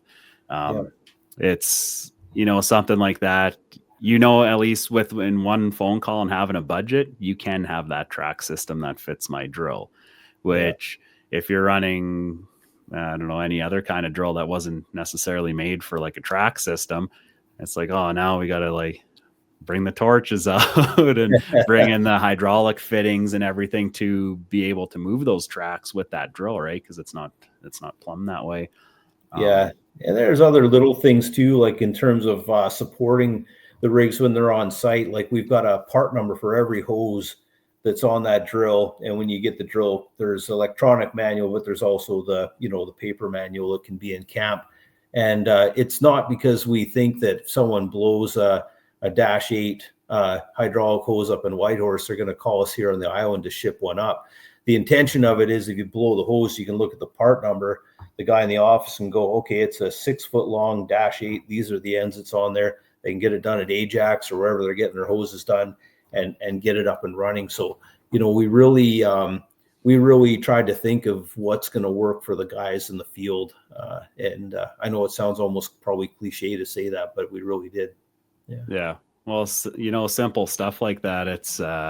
It takes the guesswork out of things. And I'm a real big fan of this stuff. Isn't like readily available even for the crews out there. I know within our company, we're really trying to give that info to the drillers so they can make that request. Like, hey, that's a 8 foot number 16. Like that's what we need. And I can, even if they use their spare in camp, I'm able to already be making one in town just to make sure that we're already stocked up on that stuff. But a lot of it, like I've had tons of drills into the shop and I want to build what you're talking about, like a list of all the hoses. How long are they? What do they go from? What do they go to? So even I always say you don't plan for the smartest guy, you plan for the dumbest guy. So the guy out in the field who doesn't know anything, he should be able to open up a manual, find it on his phone and tell me, yeah, no, that's a 12 foot hose. And it's okay if he orders one that's too big, but if he orders one too short, well, then you're right back into things. They're a bastard to stretch. I think I've tried. You can't get much out of them. Yeah, exactly. And things that are totally different. Not that I'm a dinosaur, but back when I was most of my time, the rigs, we didn't have Starlink or things like that. Whereas a lot of places do now. We've got simple things like QR codes, and our marketing girl had to show me how to use them. She's like, you know what this is? I'm like, oh, of course I do. She's like, well, show me how to use it. So I took a picture of it. Yeah.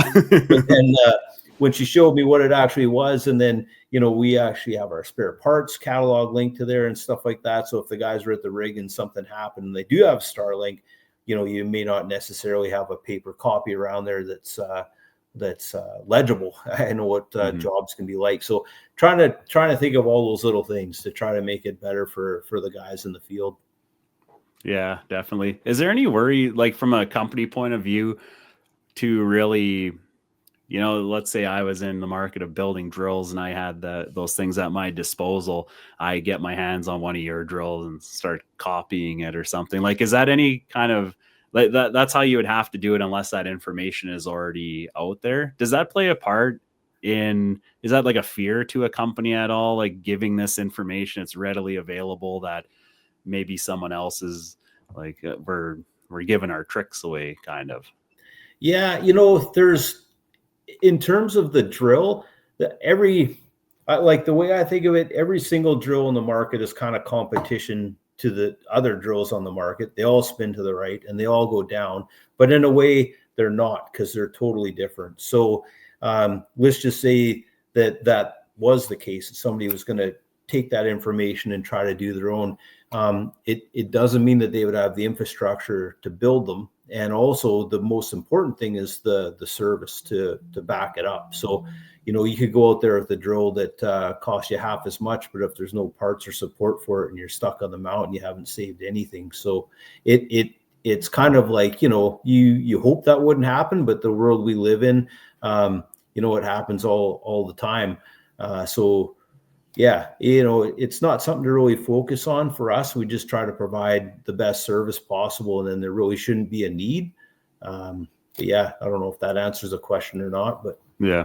Well, I guess that kind of what I gather from it too is it's, the risk outweighs or the reward outweighs the risk there. Like at least the guys who are running your drill now, you're giving that information, it's readily available. They're obviously going to come to you for like you're saying, they're not going to come to you for the hydraulic hose unless you're right close and it just makes sense. But yeah. you've given them all that information. You're taking a lot of the guesswork out. That helps companies streamline, make more money, less downtime. And I mean, the odds of somebody firing up a machine shop and copying your drill exactly is it's a lot less likely than the guy needing to change some kind of bearing that's located on the drill, right, and knowing specifically which one it is. So yeah, no, 100%. And it's like the focus for us, like, it's make the thing powerful, make it light, and then support it really well. And another example of that is like spare parts kit. So we always provide a recommended spare parts list with the drill. And some of the things that we tested, there's some cartridges in there that are proprietary to that brand, like Sun, for example. You can't interchange them with other brands because of the thread and the diameter of the orifice and all that stuff. But some of the other cartridges you can. So we tested other cartridges to see if they're in a pinch somewhere and they didn't have it in the spare parts kit, and they call us up and we figure out what it is. It's like, okay, this is what you need. If you don't have it, you can also try these ones too.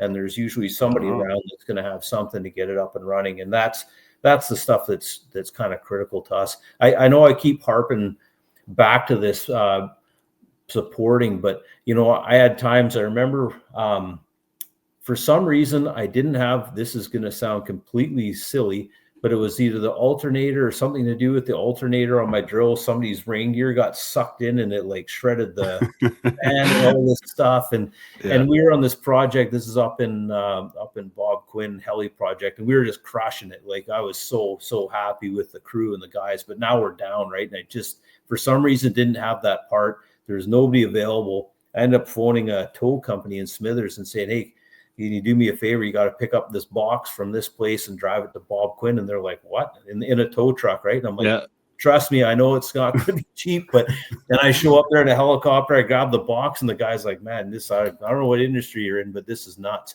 But it all, like, we got the thing up and running in a matter of hours. But the spare parts and having that proper support. I mean, I've been there when that drill, if it stopped turning for some reason and everybody's there for the core and it stops flowing, it's serious. Yeah. I know with me coming into New Age, and I've worked for some big companies and with really good support. That was one thing coming in. We had, I've kind of streamlined it, but we had like a paper load list for getting stuff together, which I'm sure a lot of companies do. Now we do a whole electronic thing just to make sure there's no errors. But even the amount that Doug had for sending out to jobs, like a lot of places say, hey, we could build the second drill with the spares we have out there. Yeah. Most cases they can't. But we like just that list of how much stuff we sent out. I remember looking at him like, you send this much gear out? And he's like, well, you never know, like what could go wrong. And and that's one thing that we offer to clients that you're still that small family drill company kind of feel, but you have the reach and the spares and realize how important that is. Like you said, that alternator, that's something you could easily get, but if you don't have it in that moment, it's or if it got damaged where you can't read a number off of it, you don't know any background on it, well, good luck finding that, right? That's where at least I get a lot of comfort in being able to open up a document and see a serial number or a brand. Then now I know I'm searching for the right thing too. So that support's really big. Who on your end plays or really offers that support? Like say I have the drill out in the field and I'm having hydraulic issues. Do you have a few people that do that, or? Yeah, we're fortunate. We've got some Red Seal mechanics working with us in the shop, and we also have somebody who's kind of on, I guess you call it like a retainer. So we've got a lot of support. A lot of the times the calls will come to me first, and I'll figure out, if it's a parts thing or if it's a tech support thing. And then we also have, when people buy those drills from us, they have the phone numbers to call if it's after hours and things. That's the other thing too, is just, being on the island doesn't sound super convenient, but for getting stuff out. But the first line of defense is having the right spare parts in people's hands beforehand. And then the other is knowing where people are working and what they're doing. So who are the expediters in town? If it has to go on Air Canada, what time the flight lands, like you got to have your finger on the pulse for those kind of logistics to help people. And, you're hoping, and like my running joke, if you're buying a drill from us, is like, take the spare parts kit, something happens, we'll work it out, you fix it. And then we're sending you the part on Monday, not Sunday at 7 p.m. racing around. And, it costs 4 times as much to get the part up there. I mean, we don't mind doing it, but it's just the cost, right? These things can be, most of them can be avoided if it's planned properly. I find too, I'm sure financials play a deal in it too, when people don't want to stock as many spare parts out at the job or something. But I think in a lot of scenarios too, there's people that are like, well, I don't want to send that spare out to the drill because they're just going to ruin it and it won't even get put on.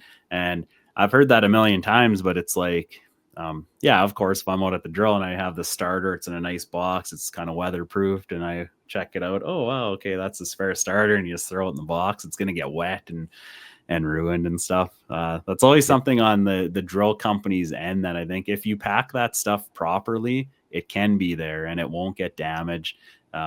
Like there's probably a ton of money lost in that stuff, whereas starters traveled around site to site, never been used. It's been rained on, snowed on, all that stuff. And now you've just lost that money. That's why people don't want to stock as much.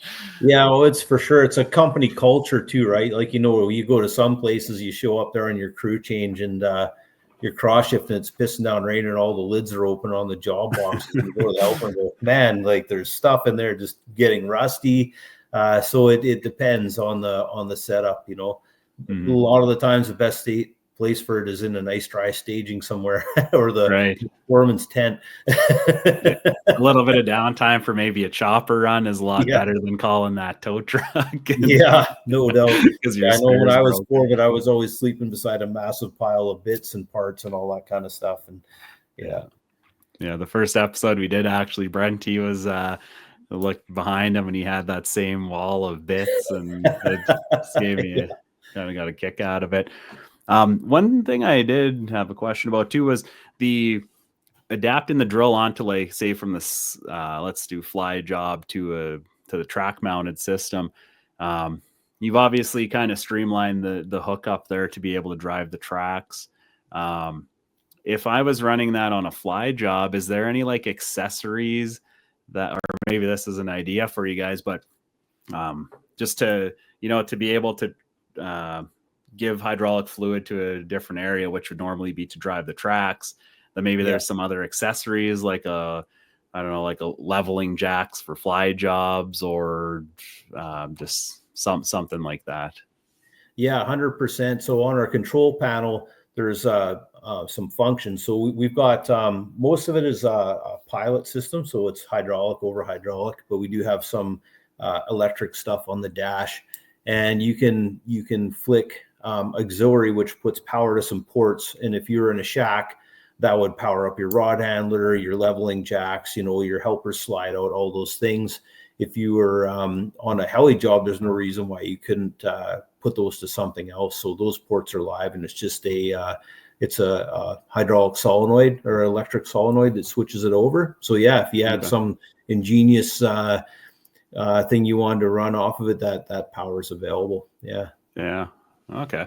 No, because I just know there's different options for the way you're mixing muds. If you don't want to use like I worked on the oil rigs for a few years before too, and it's like they didn't use the propeller system for mixing mud. It was always circulating fluid, just like a Vermeer system does. Basically just a Honda pump and a hopper. But I'm always into like those kind of extra things. We've all been out on the job where I'm sure you were doing it before, where you got the jack all out and you got to lift the whole drill up and you bend the jack all. And I always thought, like, we have all this hydraulic power at our disposal, yet we're outside with a wire come along and a jack all or something. Like, why can't we just have a Princess Auto Ram even to get a job done? But that was always the case, is like, sure, you could unclip maybe the wireline hoses or something, but a lot of times you're kind of guessing, like, well, how quick is that flow going to be? And you might get yourself into a pickle doing that. But I always thought it was kind of weird. There's never like a line of extra equipment, I don't know, auxiliary kind of things. I've made some in my own time, but yeah, have a little museum of all the gadgets. Right? But it's important, and that's why, like I was mentioning before about listening to people, and we never want to seem like we have all the answers. That's not it at all. We just keep our ear to the ground, and that's a fantastic thing to bring up. That auxiliary ports there have a few things available you could plug into it, like if you have to change your azimuth or something like that, and you need to jack up your frame to get rods under it to help it spin or whatever. It's things that could be added on there, and then at least here, put the lines to it. It's not gonna Chernobyl on you because the pressures were totally different. Yeah, but like say maybe your company has a really good cement mixing system that you can plop outside or whatever. At least there's no guesswork now. How are we going to hook this up? Because most guys shouldn't be touching hydraulics at all. Like, just because you drill on a hydraulic drill does not make you a hydraulic specialist. And you kind of spoon feed these extra things to people, but they're all could be such big time savers, and like time is money, just like everything else. So I have a couple pictures here you had just sent me in that kind of package. I don't know if these are just kind of old ones you had. I thought I would just kind of flash them up here, and if you had any kind of backstory behind them or. So that was my drill shack, and I built that in a friend's shop, and it was funny. I got it all finished, and we were waiting for the truck. That was the job that was up in your neck of the woods, and one of the guys had come and put a little sign, a plaque on it, said Patterson's Playhouse. So that was at A5. Absolutely love A5s. They're fantastic drills. That one had like a 5.9 liter in it, basically a Cummins, but it was an Iveco. And that was up a couple hours past CarMax. Okay. What was really cool about this drill, I don't know if you could see that silver pipe on top. You could see over top of the engine. What I did with that thing, I shoved the radiator into a box, and the box, plenum, I guess is what it would be called, is where that aluminum door is, that little aluminum door. So if it was hot out, you would just open the door, and the radiator, all the hot air from the rad would go out into the atmosphere, whatever you want to call it. And if it was cold out, you could close that, and there was two big galvanized tubes, and it would direct all that hot air, one shot at the helper and one shot at the driller. So that was what I did for heat inside that shack, and it worked really good. Yeah, that's pretty cool, and it's out of the way too. It doesn't seem to get in the way of nothing. Is that some flex pipe you have off the exhaust going up to the shivs there, or? And we didn't have to do that to keep the shivs from freezing on this job. We just did that because there was crazy wind, and it was blowing back into the shack a little bit. Yeah. On the Tactex drill, is there any, I know a lot of places, like everyone's kind of went with the flex pipe. Is there any like internal kind of piping available on that one, or just for like winter drilling with the shivs? We've looked at a few different options there. I know we were looking at almost like the same kind of setup as what you would see for a block heater, but not taking as much juice out of the system. That kind of thing to sit on the shivs, because you can run the flex pipe up there with the tier 4 engines. They don't want to have a whole bunch of extra back pressure, so you'd maybe use half of the exhaust diameter to run up there, and it keeps the shivs from freezing up. But it's still, nobody wants the black carbon dripping down on you. Yeah, exactly. That was one thing I always wondered, that restriction on an engine, if it's I'm sure it's not doing any help to the engine having it travel that fast. But I know some people, like even on the A5s, like they've kind of chopped a hole in the tower almost and let that exhaust go up. But you get so much sitting there over time, I would think like it would probably be pretty gross. But yeah, I mean, whatever works. Got another one here. Yeah, that's just a shot I threw in there. That was a job we were on up around Atlin. I just threw that in there. Same drill, just on working a 90 there. It looks like we're doing a bit change or something. Yeah.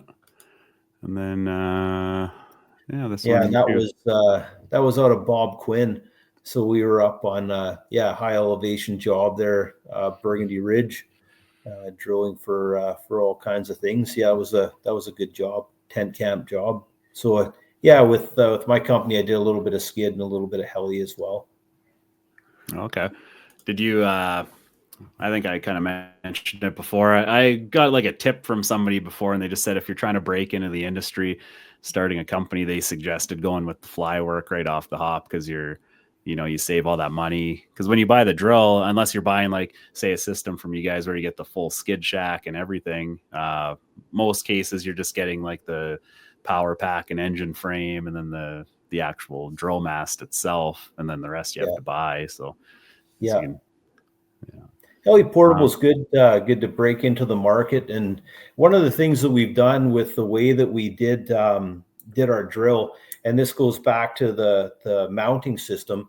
If you walk into a skid shack where the drill is designed to be in that shack, like it was never intended to be a heli portable drill, it just feels different, right? They're a little bit more compact. Things are kind of a little bit easier to get to. That's one of the things we tried to do with the integration. So if you're putting an X10 into the SX10 drill shack, that mounting system's attached right to the frame of the shack. So you're not putting skids in there and then putting the drill in there. Like you're attaching the feed frame right to the floor, and you're attaching the engine and the power pack right onto the drip tray that's mounted into the shack. So it keeps everything solid, keeps it lower, and you're not walking around the ends of the skid tips and stuff like that. So as part of the integration that we have into these platforms, you're not just swinging a set of skids on top of a set of skids kind of. Mm-hmm. Yeah, I know configurations can get pretty Frankenstein over the time, and that's why I use that word module before, because or modular. The way I think about it is, even if another company I worked for, usually if there's a problem with the control bank, it's like, hey, we sent a spare bank for you. We have that spare. So of course, you're going to get up and running. But even myself doing it, it's like a 4 to 5 hour job to do that switch, because it's really tight. There's a lot of hoses. If you tighten this one, or if you forgot this one, you got to take everything off and get back to it again. I'm sure like most drillers have been in that situation too. And that's where you're like, oh, why the fuck did they make it this way? And but I got into the habit where it's like, well, we have the bank, which is, I don't know, other than the pumps, like I'd call it kind of the heart of the system. And I don't want the driller or the foreman working on that thing. It's like our banks were really small. Like, let's just make it, I put tail hoses off of the bank. So if something goes wrong, take it off. We have a new bank for you, or like an actual control panel. And that's what caught my eye on that kind of blown up version of the drill, was that panel coming off. Like, let's say something horrible happened. It's you just can't solve what this problem is. If you had the cash, you could really have a spare bank like that. Take the old one off, put the new one on, you're up and running, and then you can deal with that other one back in the shop. Or, if you had an incident where somehow some matting ended up getting sucked into a pump and it's polluted everything, I mean, you're still going to have problems after switching this bank out too. But at least that's an option to get you going after, right? Yeah. And I think as companies scale and get more product, then it's definitely helpful. I mean, I'm not being insensitive to budgets, but you could have a control panel sitting there. You could have a whole hydraulic power pack sitting there. Everything's all dialed in exactly the same, and everything bolts into the same spot. So, if you had 3 drills on one property or 4 drills on one property, that's not that big of a stretch to think a guy's going to have a spare engine and a spare hydraulic pack sitting there that you could just hop on there and send the other one back to either get fixed where it's, controlled environment where you're not contaminating things, or you've got the tech support to do it. Yeah, exactly. And it takes that pressure off of the driller and the foreman as well, knowing like if all else is lost, we put the new one on, we're up and running. So at the end of the day, the drillers, like, yeah, you need to be mechanical, foreman, same thing. You need to be able to solve these problems, but like, you're getting paid to drill, and drilling is not mechanics. It's, like, focus on what's going on down the hole and what you're doing on the platform. Leave the mechanics to the mechanics. So yeah, I remember a buddy of mine was a marine mechanic, and he did a little bit of work on the drills, and he flew in this new diesel engine and hooked it up for the guys, and he starts to go through the break-in process, and they're like, get off the pad. The break-in process is going to be 2,200 RPM for the next 3 years, 4 years. He's like, yeah, just break it in how you're going to use it. Yeah. And is that something like, for if someone buys a drill, do you guys send a tech out there, or you just have the really good support all the time from it kind of depends. Like, we do have a tech available. Sometimes I'll go out myself. There's a learning curve.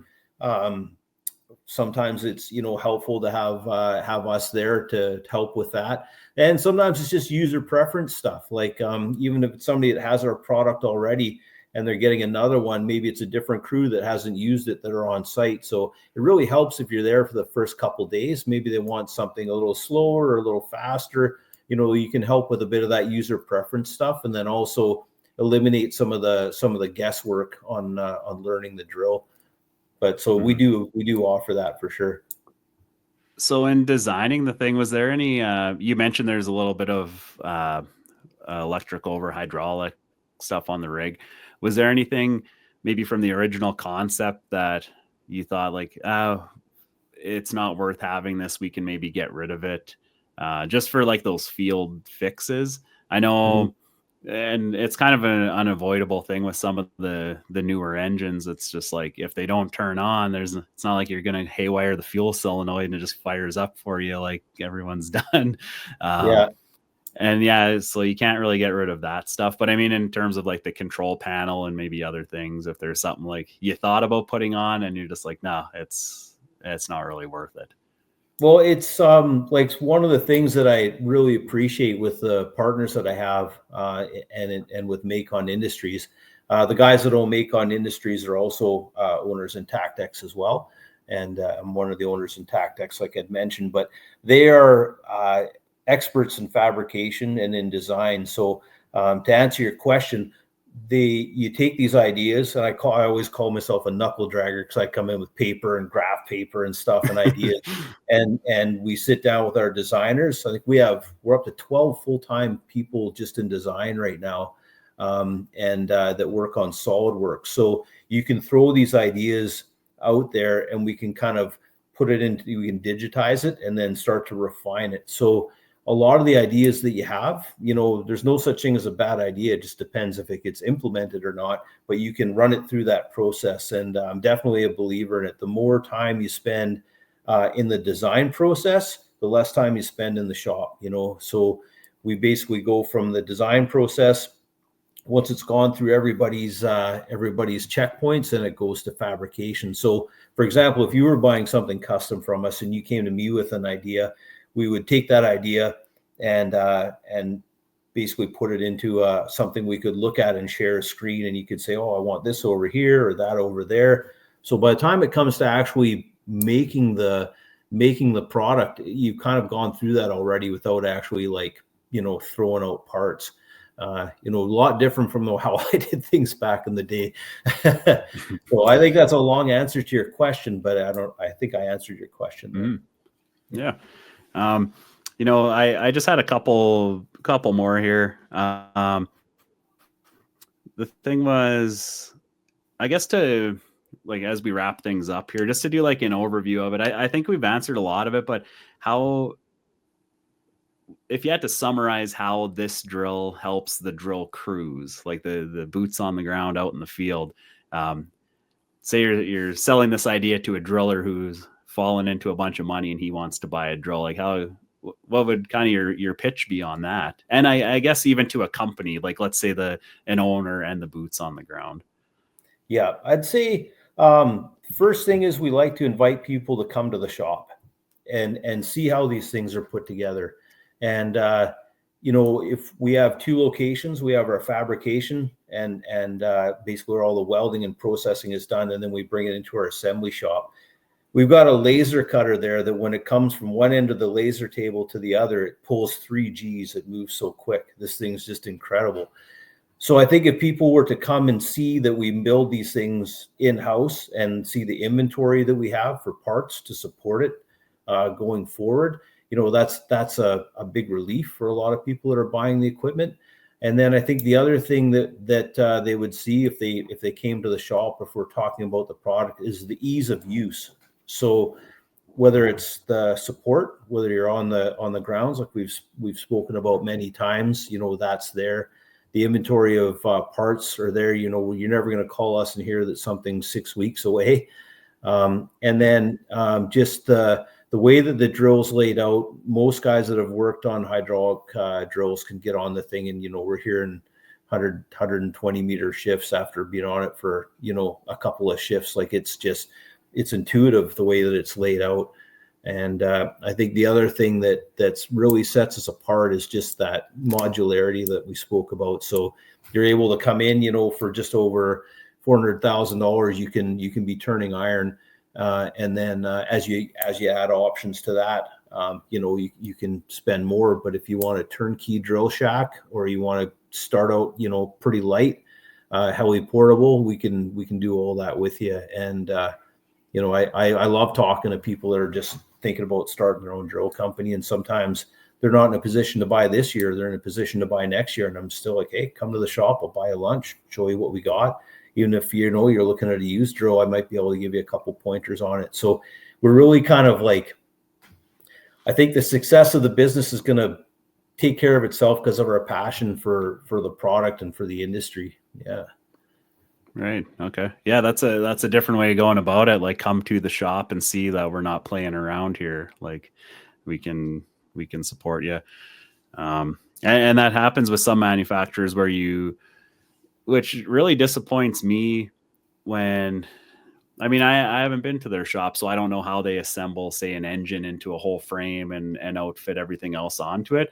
But if I've purchased it from you, or like, I should be able to call and ask about maybe how the exhaust is plumbed, or the air intake, or, even how it's mounted to this frame, or dimensions of something. Like, I always feel if you're saying, hey, this is our drill that we've built, you should be able to answer those questions, which it really sounds like you guys have put a big emphasis on doing that.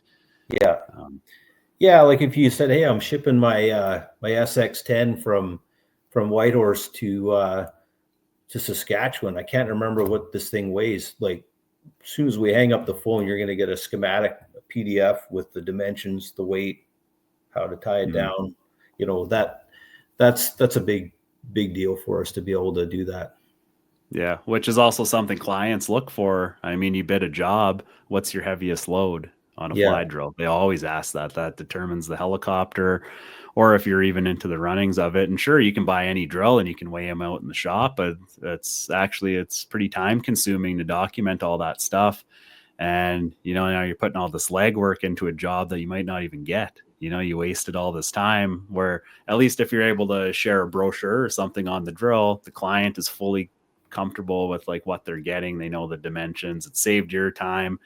And like I said, maybe you don't get that job. Well, you didn't waste a bunch of time doing homework to get nothing, Yeah. Like if we with our FX package, I usually send out this information we have. So it's our B2 breakdown or our B3 breakdown, how many picks, what we recommend you fly with it. And then there's no surprises, right? Or less surprises. There's always surprises on the heli job. We try to eliminate as many as possible from the equipment perspective. Yeah. It doesn't seem like the company's really been trying to take diamond drilling and like, let's start from the ground up and change everything. It seems like you've just built upon what's existed, added some things for efficiency. If I had to summarize what I think of the company, it seems to be that way. Yeah, I think about on my drill programs, when I had guys drilling for me, if they're experienced people and I trusted them, I wouldn't give them a plan to follow for each shift and how to do the overburden. I would provide all the tools for them to do it, and they would do what they know how to do. So, this drill is kind of the same. There's a lot of different ways you can set this up, different rod clamps, rod handler, no rod handler, whatever that person has experience in or is specialized in, we can support it, customize it, even though it's kind of off the shelf. Yeah. No, it's really, really interesting. Maybe if there's, I mean, we've covered it pretty in depth. I don't know if there's anything else about the drill or just the company that maybe you want to get out to people. Just kind of a summary. Yeah, I think, we do a lot of marketing, and we push, we try to push the brand to show what's different. But I always want people to know that they can call or email, give me a shout. Usually it goes to my cell phone. I mean, it rings when I'm at home. It rings if I'm out fishing. I always pick it up.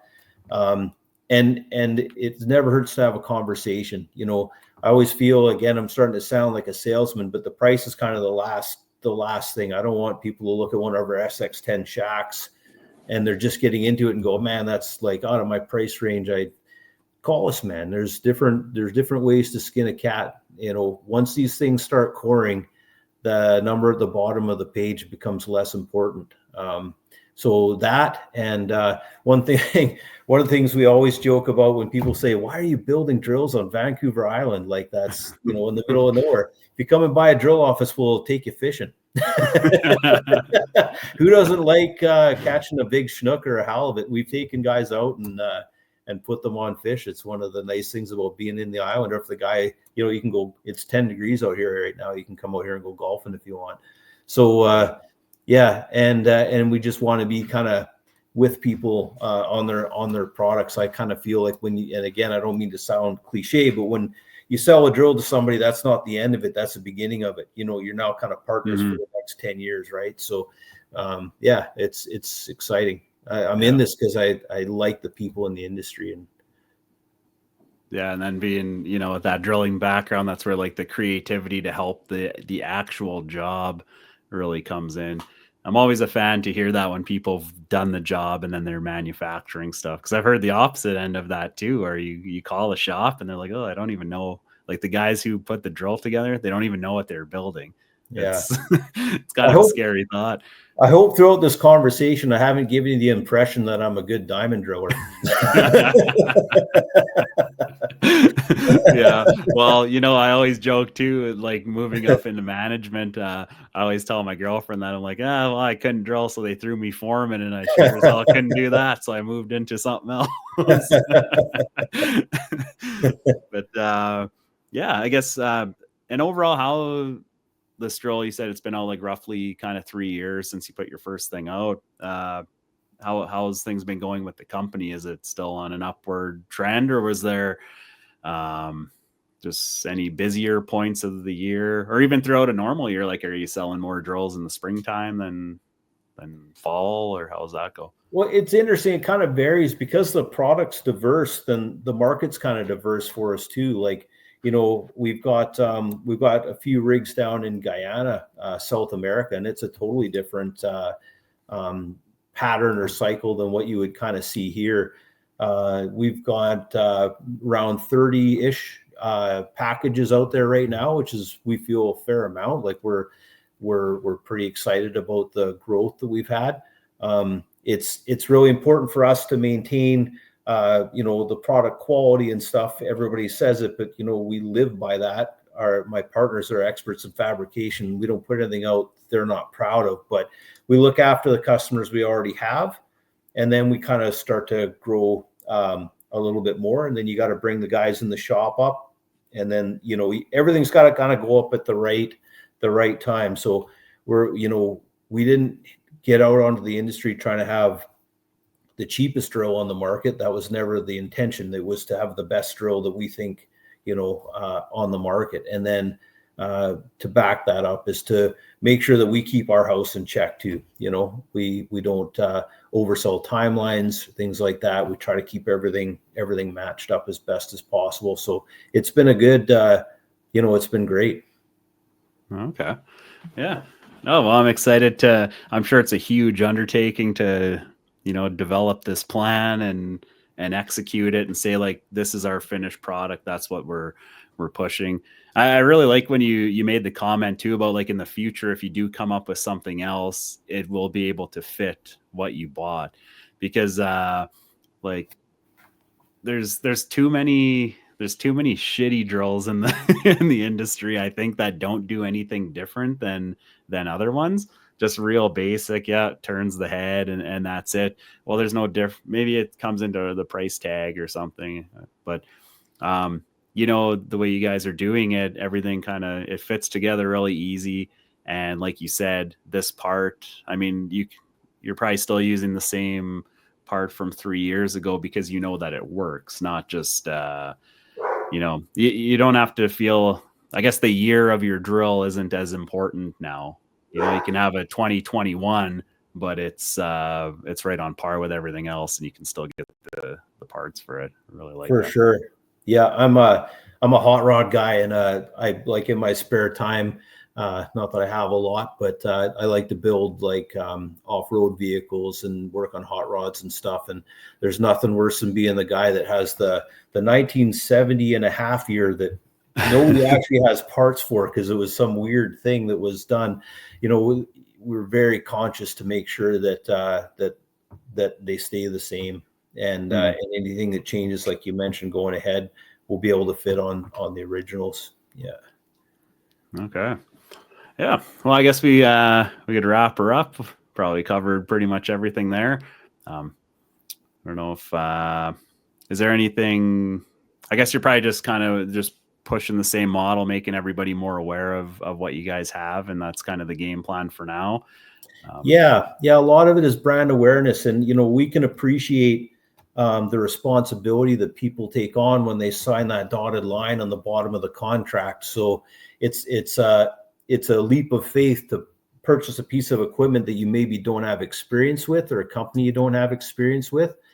So we appreciate the customers that we have that have done that, and I think they're happy they did. We get nothing but positive feedback from them. So appreciate the customers we have and look forward to meeting the ones we're going to have. Yeah. And call anytime. I always like to say two things: safe shifts when I finish my email, and I got to double check it that spell check doesn't make that safe shits. And I also you need both though. yeah, you got to have both, especially if it's day one in a 4-week hitch. And the other thing we like to say is we're amped to talk drilling, and that's legit. Like, I always ask people where they're drilling and how the project's going and how their expediting's going. And I don't ask anything specific about the program. When you talk, I could talk to 40 different drill companies in a week. So if somebody tells me something about a program or a project that they're on, that's in the vault. But it's always really cool to hear what people are up to out there. I love the industry. Yeah. Cool spot to be in, I guess, from drilling back in the day to hearing kind of that industry gossip. But that is an important thing, like you said. If you tell me something, I'm not going to go tell my other buddy who can bid on that job or something like that, right? Crucified. Yeah, exactly. That trust has to be earned on every level, from the equipment to how you deal with your interactions, and we respect all of that. Mm-hmm. So I guess the best way for people to get a hold of you would probably be to hit you up on the website, I would imagine, right? Yeah, we got a great website, tactexindustries.com. There's links there. You can go to our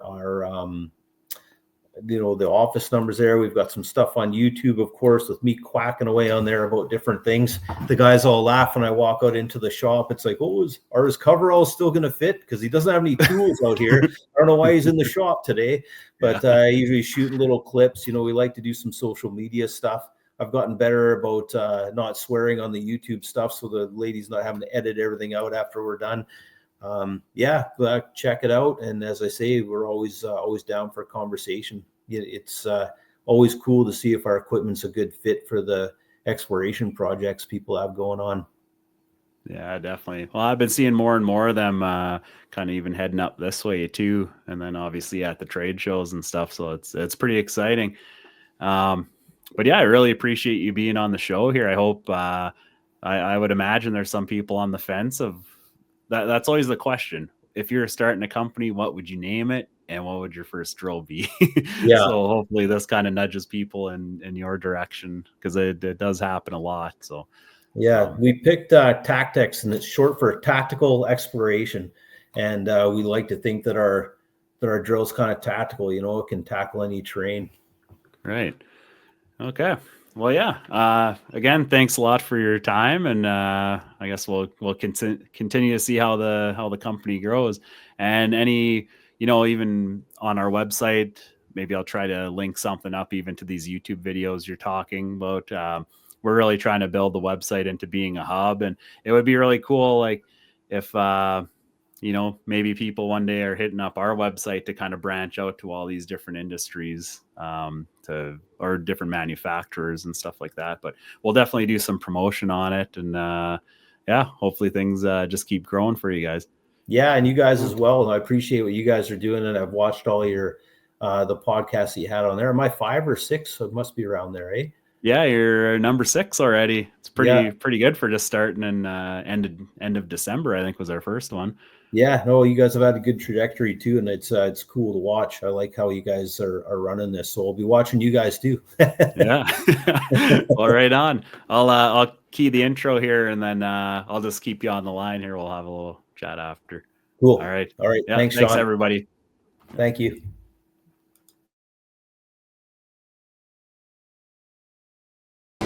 I'm a diamond drilling roughneck working nowhere near a town. When I get out, I'll scream and shout hell by the bar around. It diamond drilling roughneck working all year long. It's time to raise your